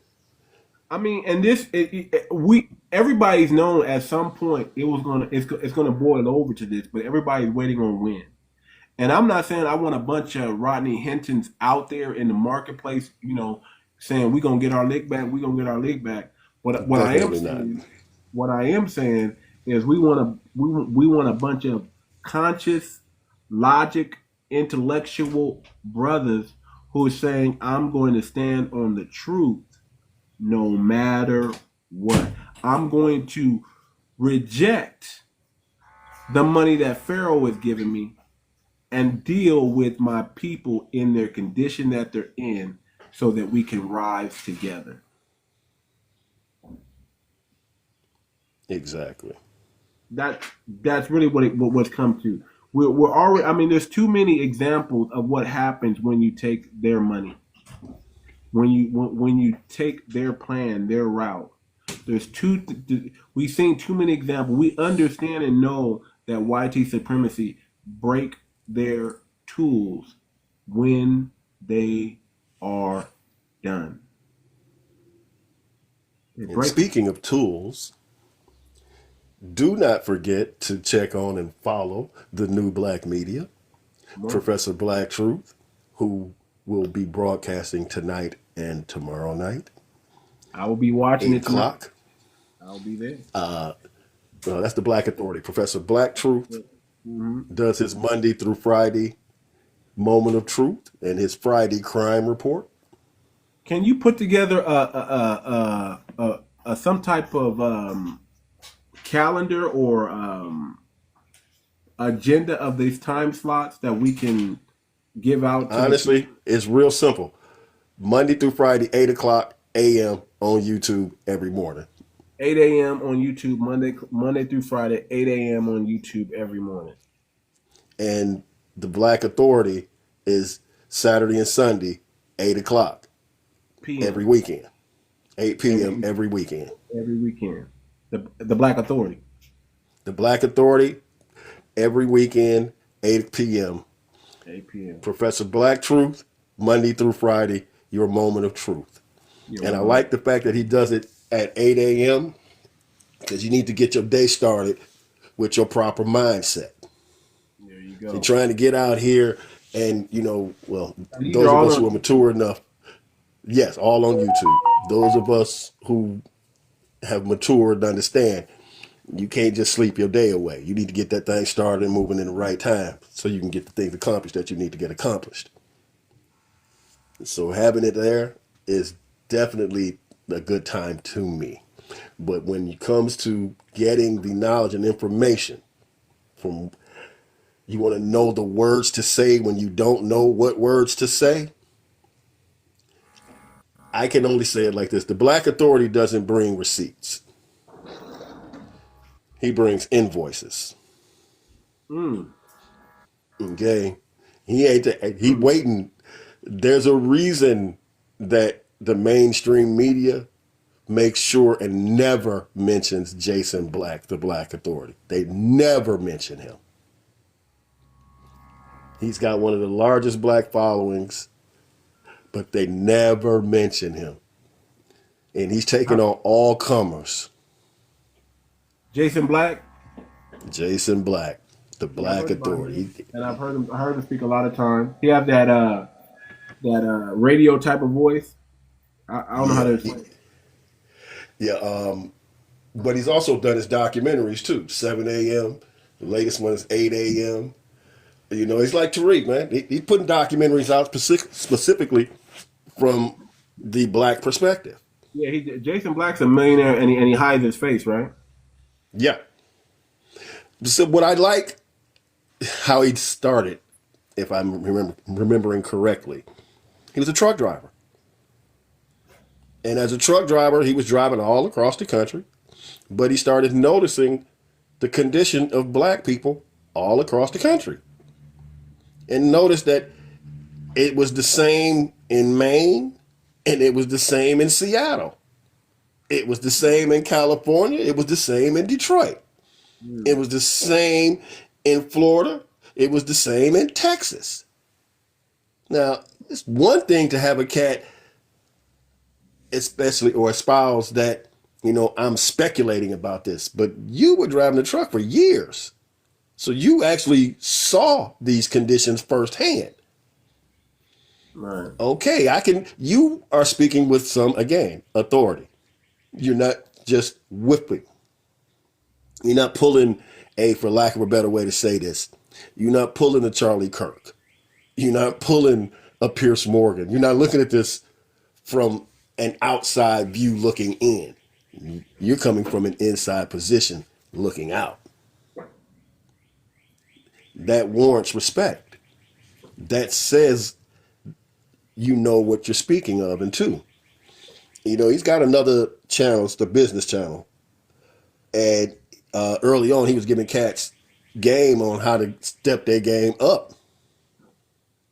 You know, I'm not going to say he was at Kevin Samuels level, but he was in the neighborhood. Okay. So, and as far as, you know, Professor Black Truth, the man dropped bombs every morning. And I say this using strictly, you know, for TikTok purposes. He's speaking some real truths, some real thing that you have to make sure that you have in your library. You know, we speak of some of our elders in, you know, 𝗔𝗶𝗴𝗵𝘁𝘀𝘀𝗶cie, Joseph Ben Yakinen, Dr. John Henry Clark, Dr. Claude Anderson. You know, we speak to these cats who were the forebearers, or should I say the torchbearers of who 𝗔𝗍𝗵𝘁𝘂𝘁𝗃 Nasheed, the Black Authority, and Professor Black Truth are today. And we have to make sure and amplify them within the community like we did not amplify Dr. Claude Anderson. Like we did not amplify. Yeah, come on, man. Okay. Man, when I first got these are the ones that moved that. I was like, whoa, why aren't we doing any of this? Like, what is going on? The three pillars? Man, I don't stay in Detroit, but I stay in a pretty decent place right now. And it's got this real nice, huge university. And Dr. Anderson has 5, 6, 7 books out. Man. And I went to this university's library. And let me, y'all got any of Dr. Claude Anderson's books? Any of them? Not one book that they have. It's a major university.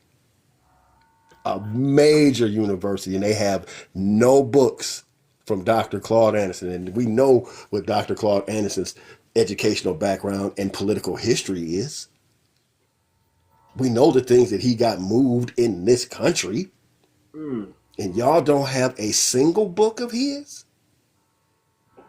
That speaks to volumes to me when a major university chooses to hide its subject matter like this. or run away from difficult subject matter, shall I say. But no, so yes, make sure and always move your new black media, because if you're not rocking with your new black media, you have no idea where the grassroots are. Because what was the man saying yesterday? Where was the grassroots at? Now he did hit that one thing when he said, if you got somebody in your house that voted Democrat, what did he call him? a chicken in your pot. What was in your pot? Cooking in your. When he spoke to something being in their house. But if you voted for Kamala, then you had this person in your house. But at any rate, the idea is the grassroots has been more than informative to the Democrat Party about what we want. This is why you keep seeing 92-80. See, it used to be 90-90. It used to be 90-87. It used to be 90-85. It used to be 90-83. See, when you stop listening to what your constituents are saying, then you're no good to your constituents anymore. And that's where the parties are right now, in my perspective. When this United States Supreme Court, having passed Citizens United, and said that money was equal to speech, the American citizen was thrown under the bus so fast. Because at that point, if you don't have enough money, you can't even speak to a politician. Just period. I would just add this. You remember Enron? The Enron scandal? Of course. Okay. That particular guy was worth 32 stacks. Okay? He couldn't get it. He couldn't even get inside the Bush White House. He could get on the lawn. Okay? He couldn't even get inside the White House, and he had 32 stacks. They playing on levels, and that was back then. That was before Citizens United. They're playing on levels that they will not allow us to play on when it comes to dollars and access. So why don't we just create our own game? That's what I keep telling people, man. We just got to create our own game, because we don't want to. Why access what they got? We can have our own secret society. We can have our own businesses popping. We can have our own exclusive club, and we don't got to worry about what they're doing over there. We can have our own think tank that combats what their think tank is trying to do to us. I think the idea first has to be getting everyone back on code, which pulls me back to going back to the new black media. So let me ask you like this. You know, I know this is like I don't want to say cliche, but I know it's like common sense, right? I know, but how do we get everybody back on code? How do we get everybody on code? It's actually complex and simple at the same time. But how do we get everybody on code? I don't really think it's us. I think more of us are on code. We're just not connecting with each other. Because the simple fact of the matter is, we're not the ones who are going to put us on code. They have not stopped abusing us. And every time that they abuse us, it moves us further and further to becoming a tighter, closer unit. So as horrid as it is, because they can't help themselves, they are going to subject to or give in to their whims of violence. And it's always done at us.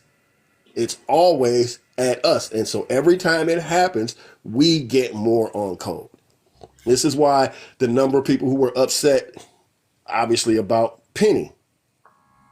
Okay. We saw how they threw all kinds of money at him, Kyle Rittenhouse, George Zimmerman. We threw all kinds of money at them.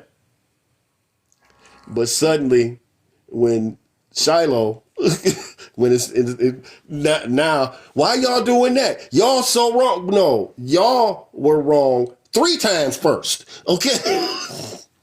But it didn't stop you. Then we got this other, her. Oh.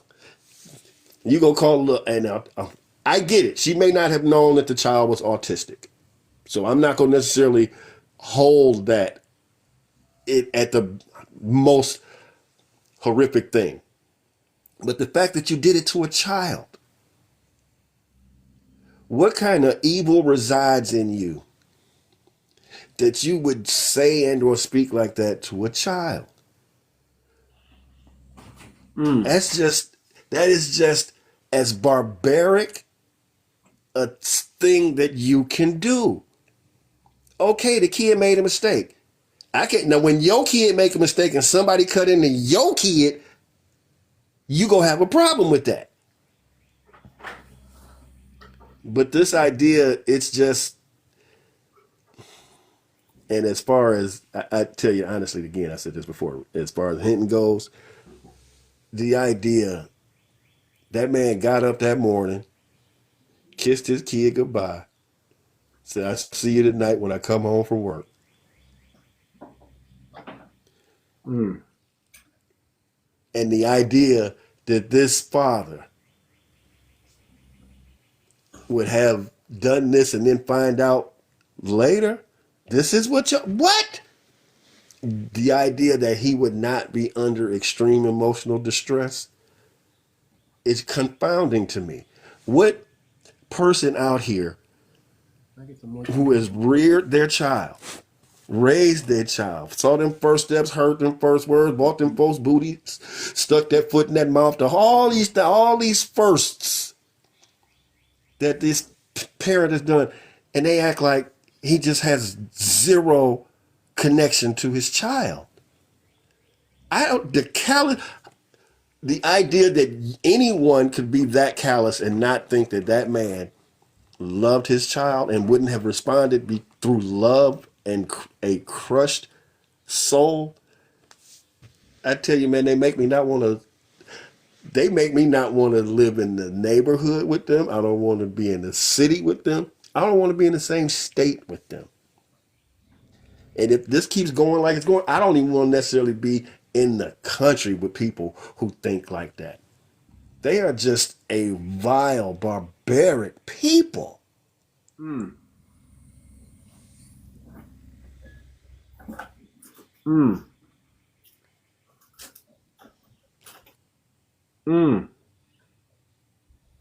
That's a mouthful, brother.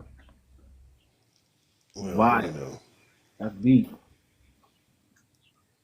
That's deep. Again, when an adult attacks a child, it can't be described as anything other than vile. That's deep. That's real. That's deep. That's vile. Like, you know, you don't even want your kids. You don't even want to be in the country next to people like that. I mean, exactly what would be the benefit for me? No, I hear you. No, I hear you. I'm just emphasizing that. That's crazy. I mean, when you see people like it's like seeing, to me, it's like seeing men take advantage of use their strength against women. Exactly. It's like, come on, man. That's too, find your equal match. And then you see women who harm children. That's just as vile to me. That and again, that like, because you can't get to see so a lot of people don't know this about child abuse. Child abuse happens in the home, majority from women and children, and it's a direct response to women not being able to lash out at men, and they take it out on the children, especially in a stepmother situation. Yeah, they can be tricky. And it's sad, man. It really is sad that this is like the pecking order. So just as vile as it is, to see, we know the strength of men, but we don't warrant the strength of women enough. Well, I think the idea, particularly when it comes to a woman and a child relationship, because that child is looking at her as a nurturer and giver, when what she turns out to be giving them is negative energy and negative food and negative, negative, negative, negative, negative, that's when it gets just, it's too much. I mean, I get it. There are times when a parent will communicate with their child as their child is growing. But that parent has to remember and grasp the concept, although this child is here every day and it sees everything, that child is still not your best friend, girlfriend that you can share things with, that you can share your most inner fears with. She may be around, the child may be around for some abusive things, but you're not supposed to share, you're not supposed to pass it down through the friendship vine. It can come down through the familial vine, but not through the friendship vine. Because at that point in time, when you turned your child into your best friend in an abusive relationship, the abuser gets doubly mad, I guess is the best way to say it. Because now the child they thought was their friend has suddenly turned on them. I know it gets real nasty and sticky in situations, man. So the idea is just, I ain't gonna say suck it up, buttercup, but don't include your children in your husband and wife interpersonal relationships. I get it. They're there. They're gonna see some things, but they don't see everything. You never argue in front of the kid. You should never not show a unified front in front of children. You should never show that one even has more authority over the other in front of children, because children will use that. Oh, absolutely. Absolutely. And in that step role, that's again a complicated set of circumstances. Yes, indeed. Yes, indeed. Yes, indeed. Yes, indeed. So while we're talking, I'm over here. I'm putting together a blockchain 101 series just for the family, so people can start to understand and start doing. Because I tell people to do their due diligence, but I know they're not doing their due. I know they're not. They're busy. Their mind is distracted by other things. So I'm putting together a series, and I'm gonna start talking about this. I'm gonna start making this my title and talking about this at least for a little while. To the people, and kind of break down and kind of teach them what blockchain is and the importance of blockchain. Amongst other things, I might, like I said, I might go into stocks, bonds, mutual funds, but I don't want to bore people because it tends to get it's not boring to me. No, I know what you're saying, and now you're hitting on the head of why most black folks ain't there. It's, if it can be broken down in a much simpler, for lack of a better way to say this, make it like a much simpler format, then you can digest it. And because generally we don't have, I'm not gonna say, and life is life in us, so the time that we have to invest is short. It's short, right? So if I could put together some type of short series for our people, some kind of 1 to 2 page documents, and maybe and even videos. I need to start doing videos. Just start teaching. That's people. What I was thinking, and that way, it doesn't have to be so short, but it can be short on this subject. Short on the next subject, building on 1, building on 2, building on 3. And now at the end of this, you suddenly realize, well, now you've got all this information. So I know that TikTok allows 10-minute videos. I'm thinking if I do a series of 10-minute videos educating and teaching the people about blockchain and what it is. and maybe posting them on YouTube or both, actually both YouTube and TikTok.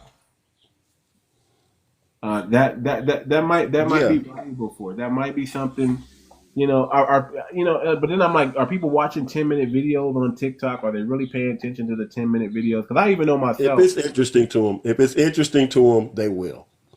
I tell you the truth, and that's basically how it's going to go. You want some information on blockchain, what it does. This is it. Step one is this. This is blockchain.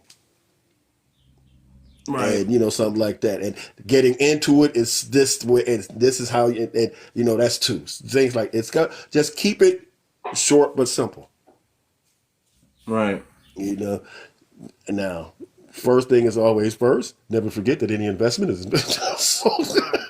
Right. You gotta do the disclaimer, because I don't want to. Oh, you man, let me lose some money. No. Right. Everything is a risk. Everything is a risk first. And you got to understand the risk. You got to understand the risk, and if and the greater the risk, the greater the reward. And they calculated. I'm like this. A lot of people talk about this is the school of thought I come from when it comes to investing and money. A lot of people talk about diversity, right? Right. Because you want to shore up and hedge up your positioning. You don't want to be over leveraged on one side, right? And then if that thing tanks, you lose everything. But I'm always on the side of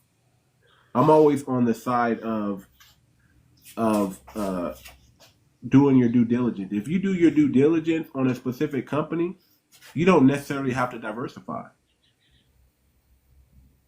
I could agree with that. If you got enough of, you believe you got enough of one stock, and that research, stock is moving forward, and you studied it and done, yeah. Because if you had a chance to buy 10 shares of Google, 10 shares of Facebook, or would you rather, again, having done your due diligence, bought 100 shares of each? And I always teach this too. You buy on the rumor and you sell on the news. If you hear about it and it's all over the news, it's too late. It's too late. You missed it.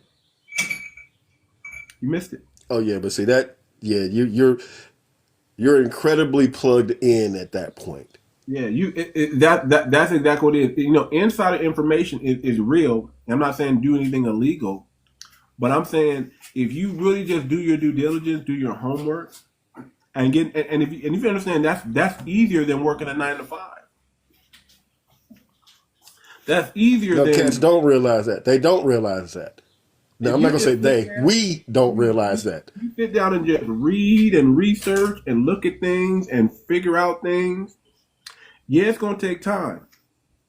Yeah, you're gonna get exhausted. You're gonna get tired if you're really researching.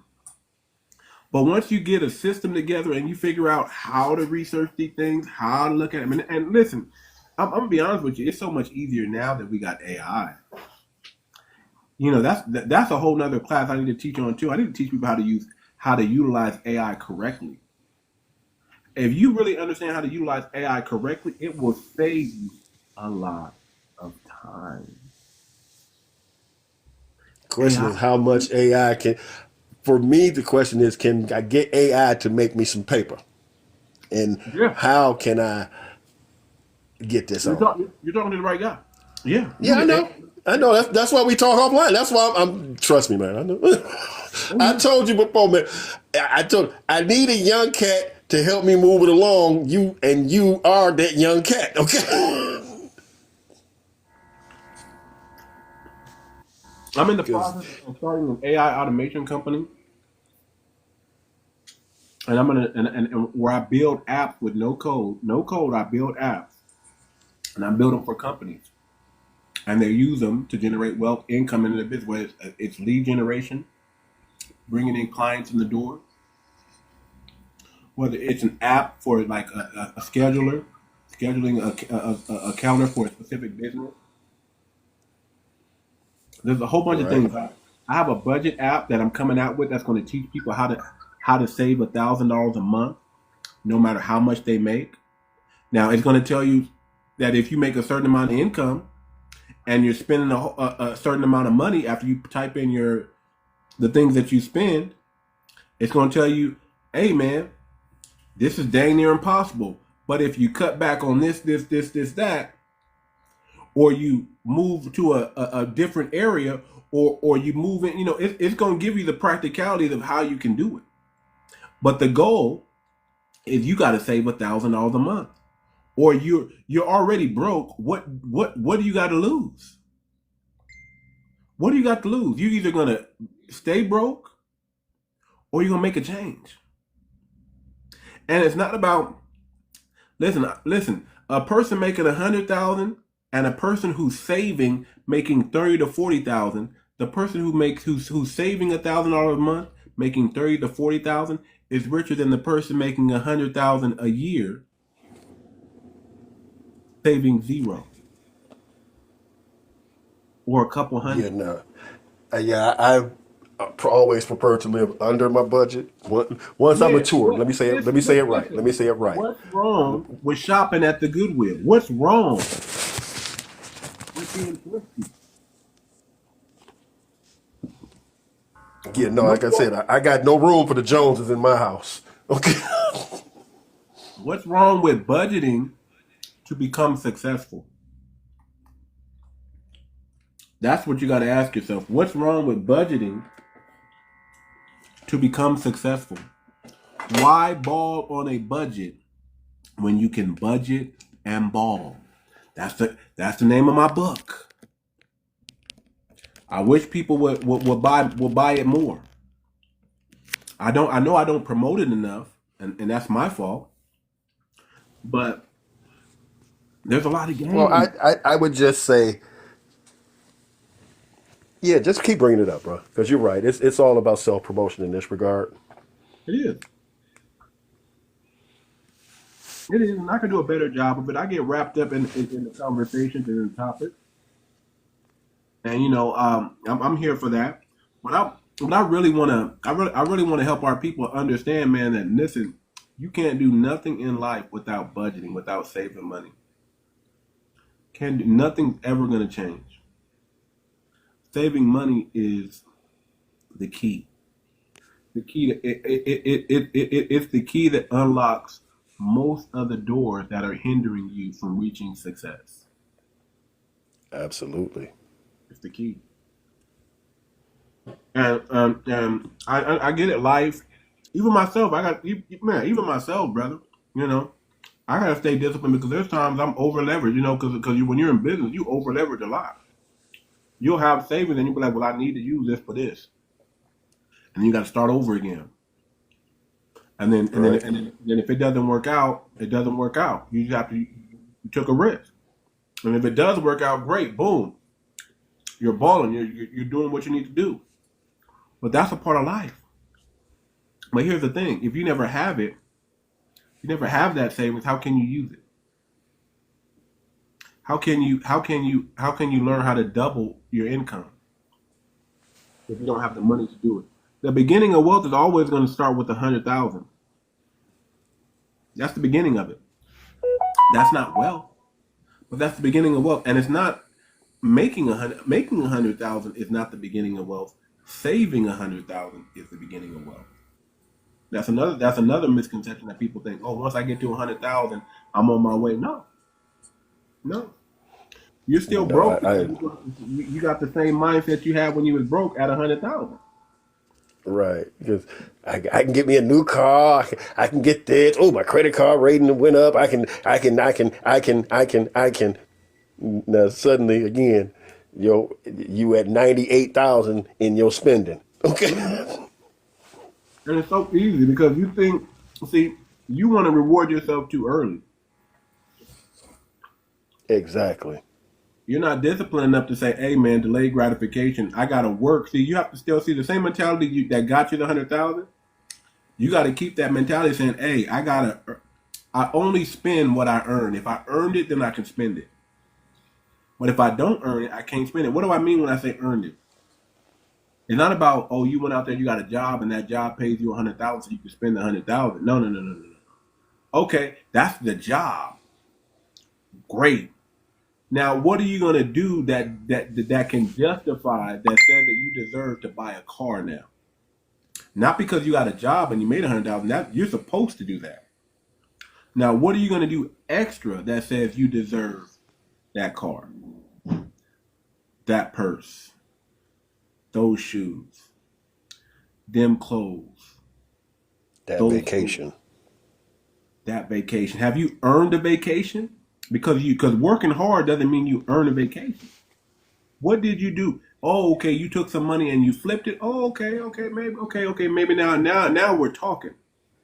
You saved X amount of dollars to reach, and you have excess left over. See, once you get to a habit of saving $1,000, now you got to get in the habit of not just saving that $1,000, but now saving on top of what you're already saving to get what you want. So you don't use the $1,000 to get that you've been saving monthly to get what you want. You save excess on top of the $1,000, and that justifies you in earning what you're supposed to get, because you don't get rewarded just for saving, because that's something you're supposed to do. You get rewarded when you save above what you're supposed to do. So now you save $1,000, so maybe you're able to save an extra $200 a month. Now, did that $200 a month leads to what, $22,400? Now you can go buy that purse. I don't know, whatever $2,400 can get you.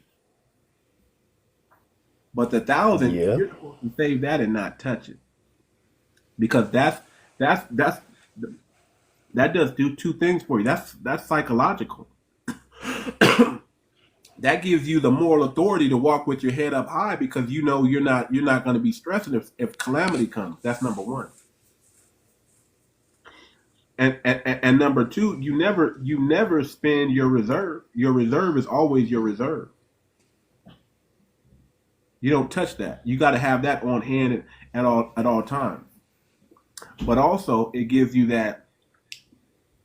It's a different feeling when you got savings, man, than when you don't got savings. I'll just say it like that. It's a different energy. Absolutely. It's a different energy on your job site when you have the mentality like that your job needs you and you don't need the job treats you different. But if the job can smell fear on you, can smell lack on you, can smell failure on you, then the job's going to jerk you around, because they know that you need him more than they need you. Now you're a slave. Now you're a slave. But when you got money in the bank, you're not a slave. F that job. And they know it. And now they're like, man, this guy is valuable. We need him. Opposed to he's disposable. He needs us. Absolutely. You been on 4 hours already? Yeah. About 3.5. 3.5. Oh, man, I'm glad I just happened to look at my battery too. Mm-hmm.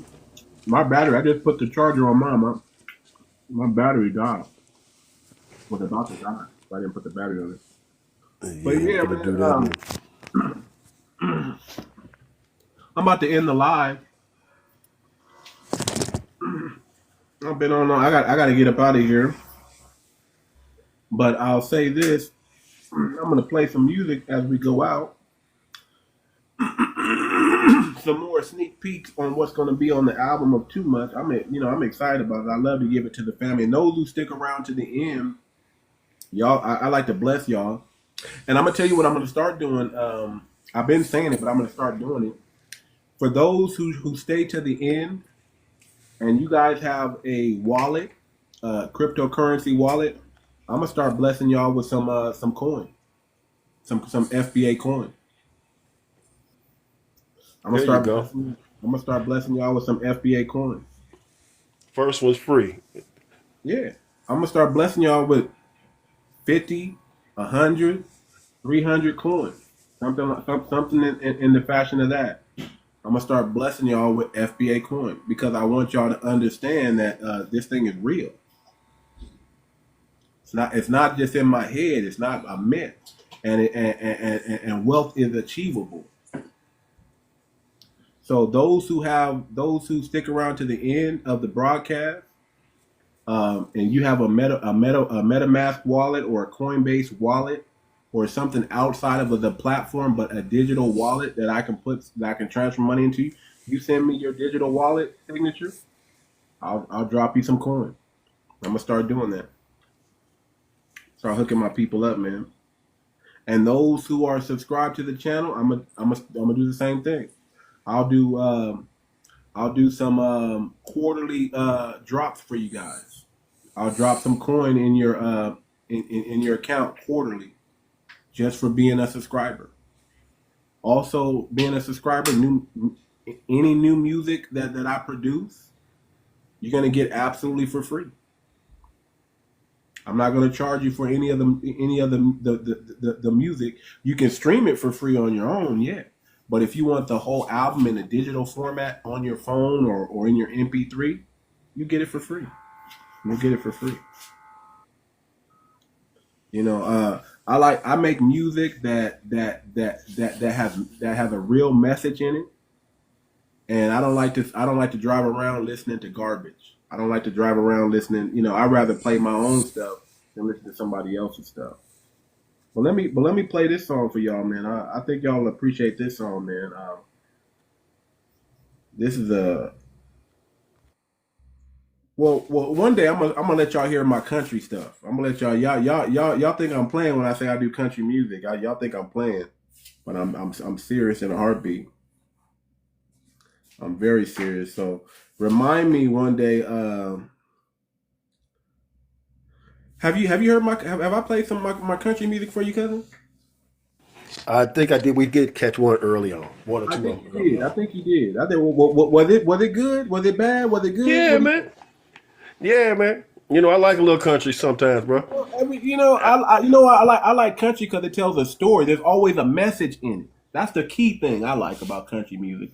There's always a message in it, and it's easily understood. Sometimes rap, people don't understand the double entendre, the swag put into it. You know, so I tend to steer away from too much swag or too much. I get verbal, I get lyrical, but I tend to try to be more direct, because I know Right. people can hear it. You know, I want the older and the younger to understand, but I still got to put some swag and some bounce on it so the youth can the youth can vibe to it too. And I'm a type of brother that I love lyrical content. I love getting I love wordplay, so I gotta always have my wordplay up in there. But I also understand that my audience, I want them to understand what I'm saying. They might not be sitting there picking apart my stuff like they do Jay-Z. Oh, Jay-Z said this because he really meant this. They might not be that deep into it. So let me play this. This one's called Against All Odds. I'm really proud of this one.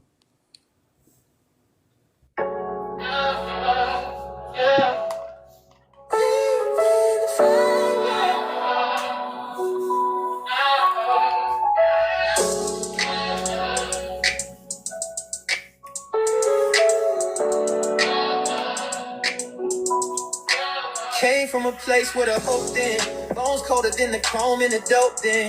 Pops working doubles, barely coped in. I was knee deep in the smoke with the grown men. I done seen friends turn ghosts in a minute. See the judge hand fade with no soul in it. That was me on the block, not a road gimmick. Tagging dreams on the wall with a cold finish. Broke the chains, I was raised in the chain game. Never knew peace, just pain with a fake name. Learn to maneuver survival with a gold brain. Turn the struggle into flame in my own lane. Fell down 10, got a P11. Hard heavy like the sins I kept confessing. Now I'm living every loss as a blessing. Never fold, pressure made me destined. Then against all odds, yeah, that's just how I feel. Mobbing around, throwing up sets, and even got that gangsta feel. My sister left, I think she's really gone. She's out there living her life, and I'm here living my song. Sometimes I feel like the whole world is against me. It leads me toward the hood, cause that's what what surrounds me. Take me in, take me in. I need a new family. Teach me about the guns and the smoke, cause that's reality. I remember late nights, sirens sang lullabies, fist fight, street lights, lit the alibis. Busted dreams tucked deep behind battered eyes, but I found scripture in the scars I had to hide. Wrote verses on napkins at fast food tables while they laughed at the vision, said it's just a fable. But I stayed unstable with a hand on the cable. Tapped in the pain, now the bar sound fatal. They ain't know the half, only judged the cover. Didn't see the child in me searching for my mother. Didn't see me kneeling low, trying to find a brother through a glass wall every Sunday undercover. Now toast to the ones who ain't make it, who stay real when the world went fake quick. I'm proof you can rise when you break bricks. From the soil planted deep, now I shake starlights. Yeah, that's just how I feel. Mobbing around, throwing up sets, and even got that gangsta appeal. My sister left, I think she's really gone. She's out there living her life, and I'm here living my song. Sometimes I feel like the whole world is against me. It leads me toward the hood, cause that's what surrounds me. Take me in, take me in. I need a new family. Teach me about the guns and the smoke, cause that's reality. Yeah, no handouts, had to fight for a window. Put my pain in the pen, watch it bend notes. Ain't just rap, it's the gospel of kinfolk. Preaching freedom through the cracks in the thin ropes. Now I ride in the lane, they ain't paid for us. Same blocks try to cage, now they wait for us. Used to pray with my face in the rain, bruh. Now the clouds part ways when I raise up. Had nights I was colder than a steel pipe. Hungry for a meal, I was hunting for a real light. Now I stand like a beacon with a seal mic, telling kids you can shine if you heal right. No shame in your scars, they the ink, son. No fear in the dark, be the brink, son. You the hope in the hood, don't blink, run. Cause against all odds, I'm the proof of what can be done. Yeah, that's just how I feel. Mobbing around, throwing up sets, and even got that gangsta appeal. My sister left, I think she's really gone. She's out there living her life, and I'm here living my song. Sometimes I feel like the whole world is against me. It leads me toward the hood, cause that's what surrounds me. Take me in, take me in. I need a new family. Teach me about the guns and the smoke, cause that's reality. Through the fire, made it through the rain, still standing against all odds. All right. That one's going to be on the album, y'all. Y'all check it out when it drops. I'm probably going to drop it. I'm probably going to drop the album like either June 1st or June 15th. I haven't decided. All right. Well, listen, before you get up out of here, I'm going to repeat one more time. Do not tune in and get with the new black media. Professor Black Truth, Monday through Friday. The Black Authority, 8 p.m. Saturday and Sunday. Tariq Nasheed, Afro Elite. Vicky Dillard, Lisa Cabrera. Torrey and Rain. These brothers and sisters are out here, and they're keeping us on point. And do not forget to add Too Much Moxie to this list. Come on. All right. Hey, thank you. Dig, you coming in at the last minute, brother, but I appreciate the gifts, brother. Thank you so much, man. Y'all tune in tomorrow. I'll probably be on Sunday. I'll probably come back on Sunday. We're going to get a blockchain series started, y'all. I want y'all to really understand the benefit and the power of blockchain. I'll put together some ebook style that you guys can download. I'll give y'all a free copy of the Blockchain 101 and how it can benefit you as a person, and especially our foundation of Black Americans. I want to, everything is for the family. So it's not that other communities can't use this information. It's just that I'm tailoring my message specifically for foundational Black Americans. I want y'all to get, if anybody needs this game, it's us. every other community, they got to do what they got to do to take care of their community. But I definitely want to make sure I give the game to my FBA family. I hope y'all take it to heart and cherish it, and don't just treat it like it's just any other piece of information. The information I'm going to give you is going to be valuable, and you can use it to make yourself become more knowledgeable in the field, and eventually one day successful if you decide to invest in this field. So I'm going to do a blockchain study, bring some more finance, or maybe what do you think? Should I just dedicate like a certain day to that, cousin? Like I just do a certain day, or should I just kind of just lay it out? What do you think? Honestly, I would say if you're going to do that, pull people to the Discord and make them get it there. Yeah, okay. And then you can have you can set it up for a Tuesday. We're going to do it this way. Every Tuesday between 3 and 5, it's going to go down like this, or we'll give you your 30 minutes because that's what it's going to take.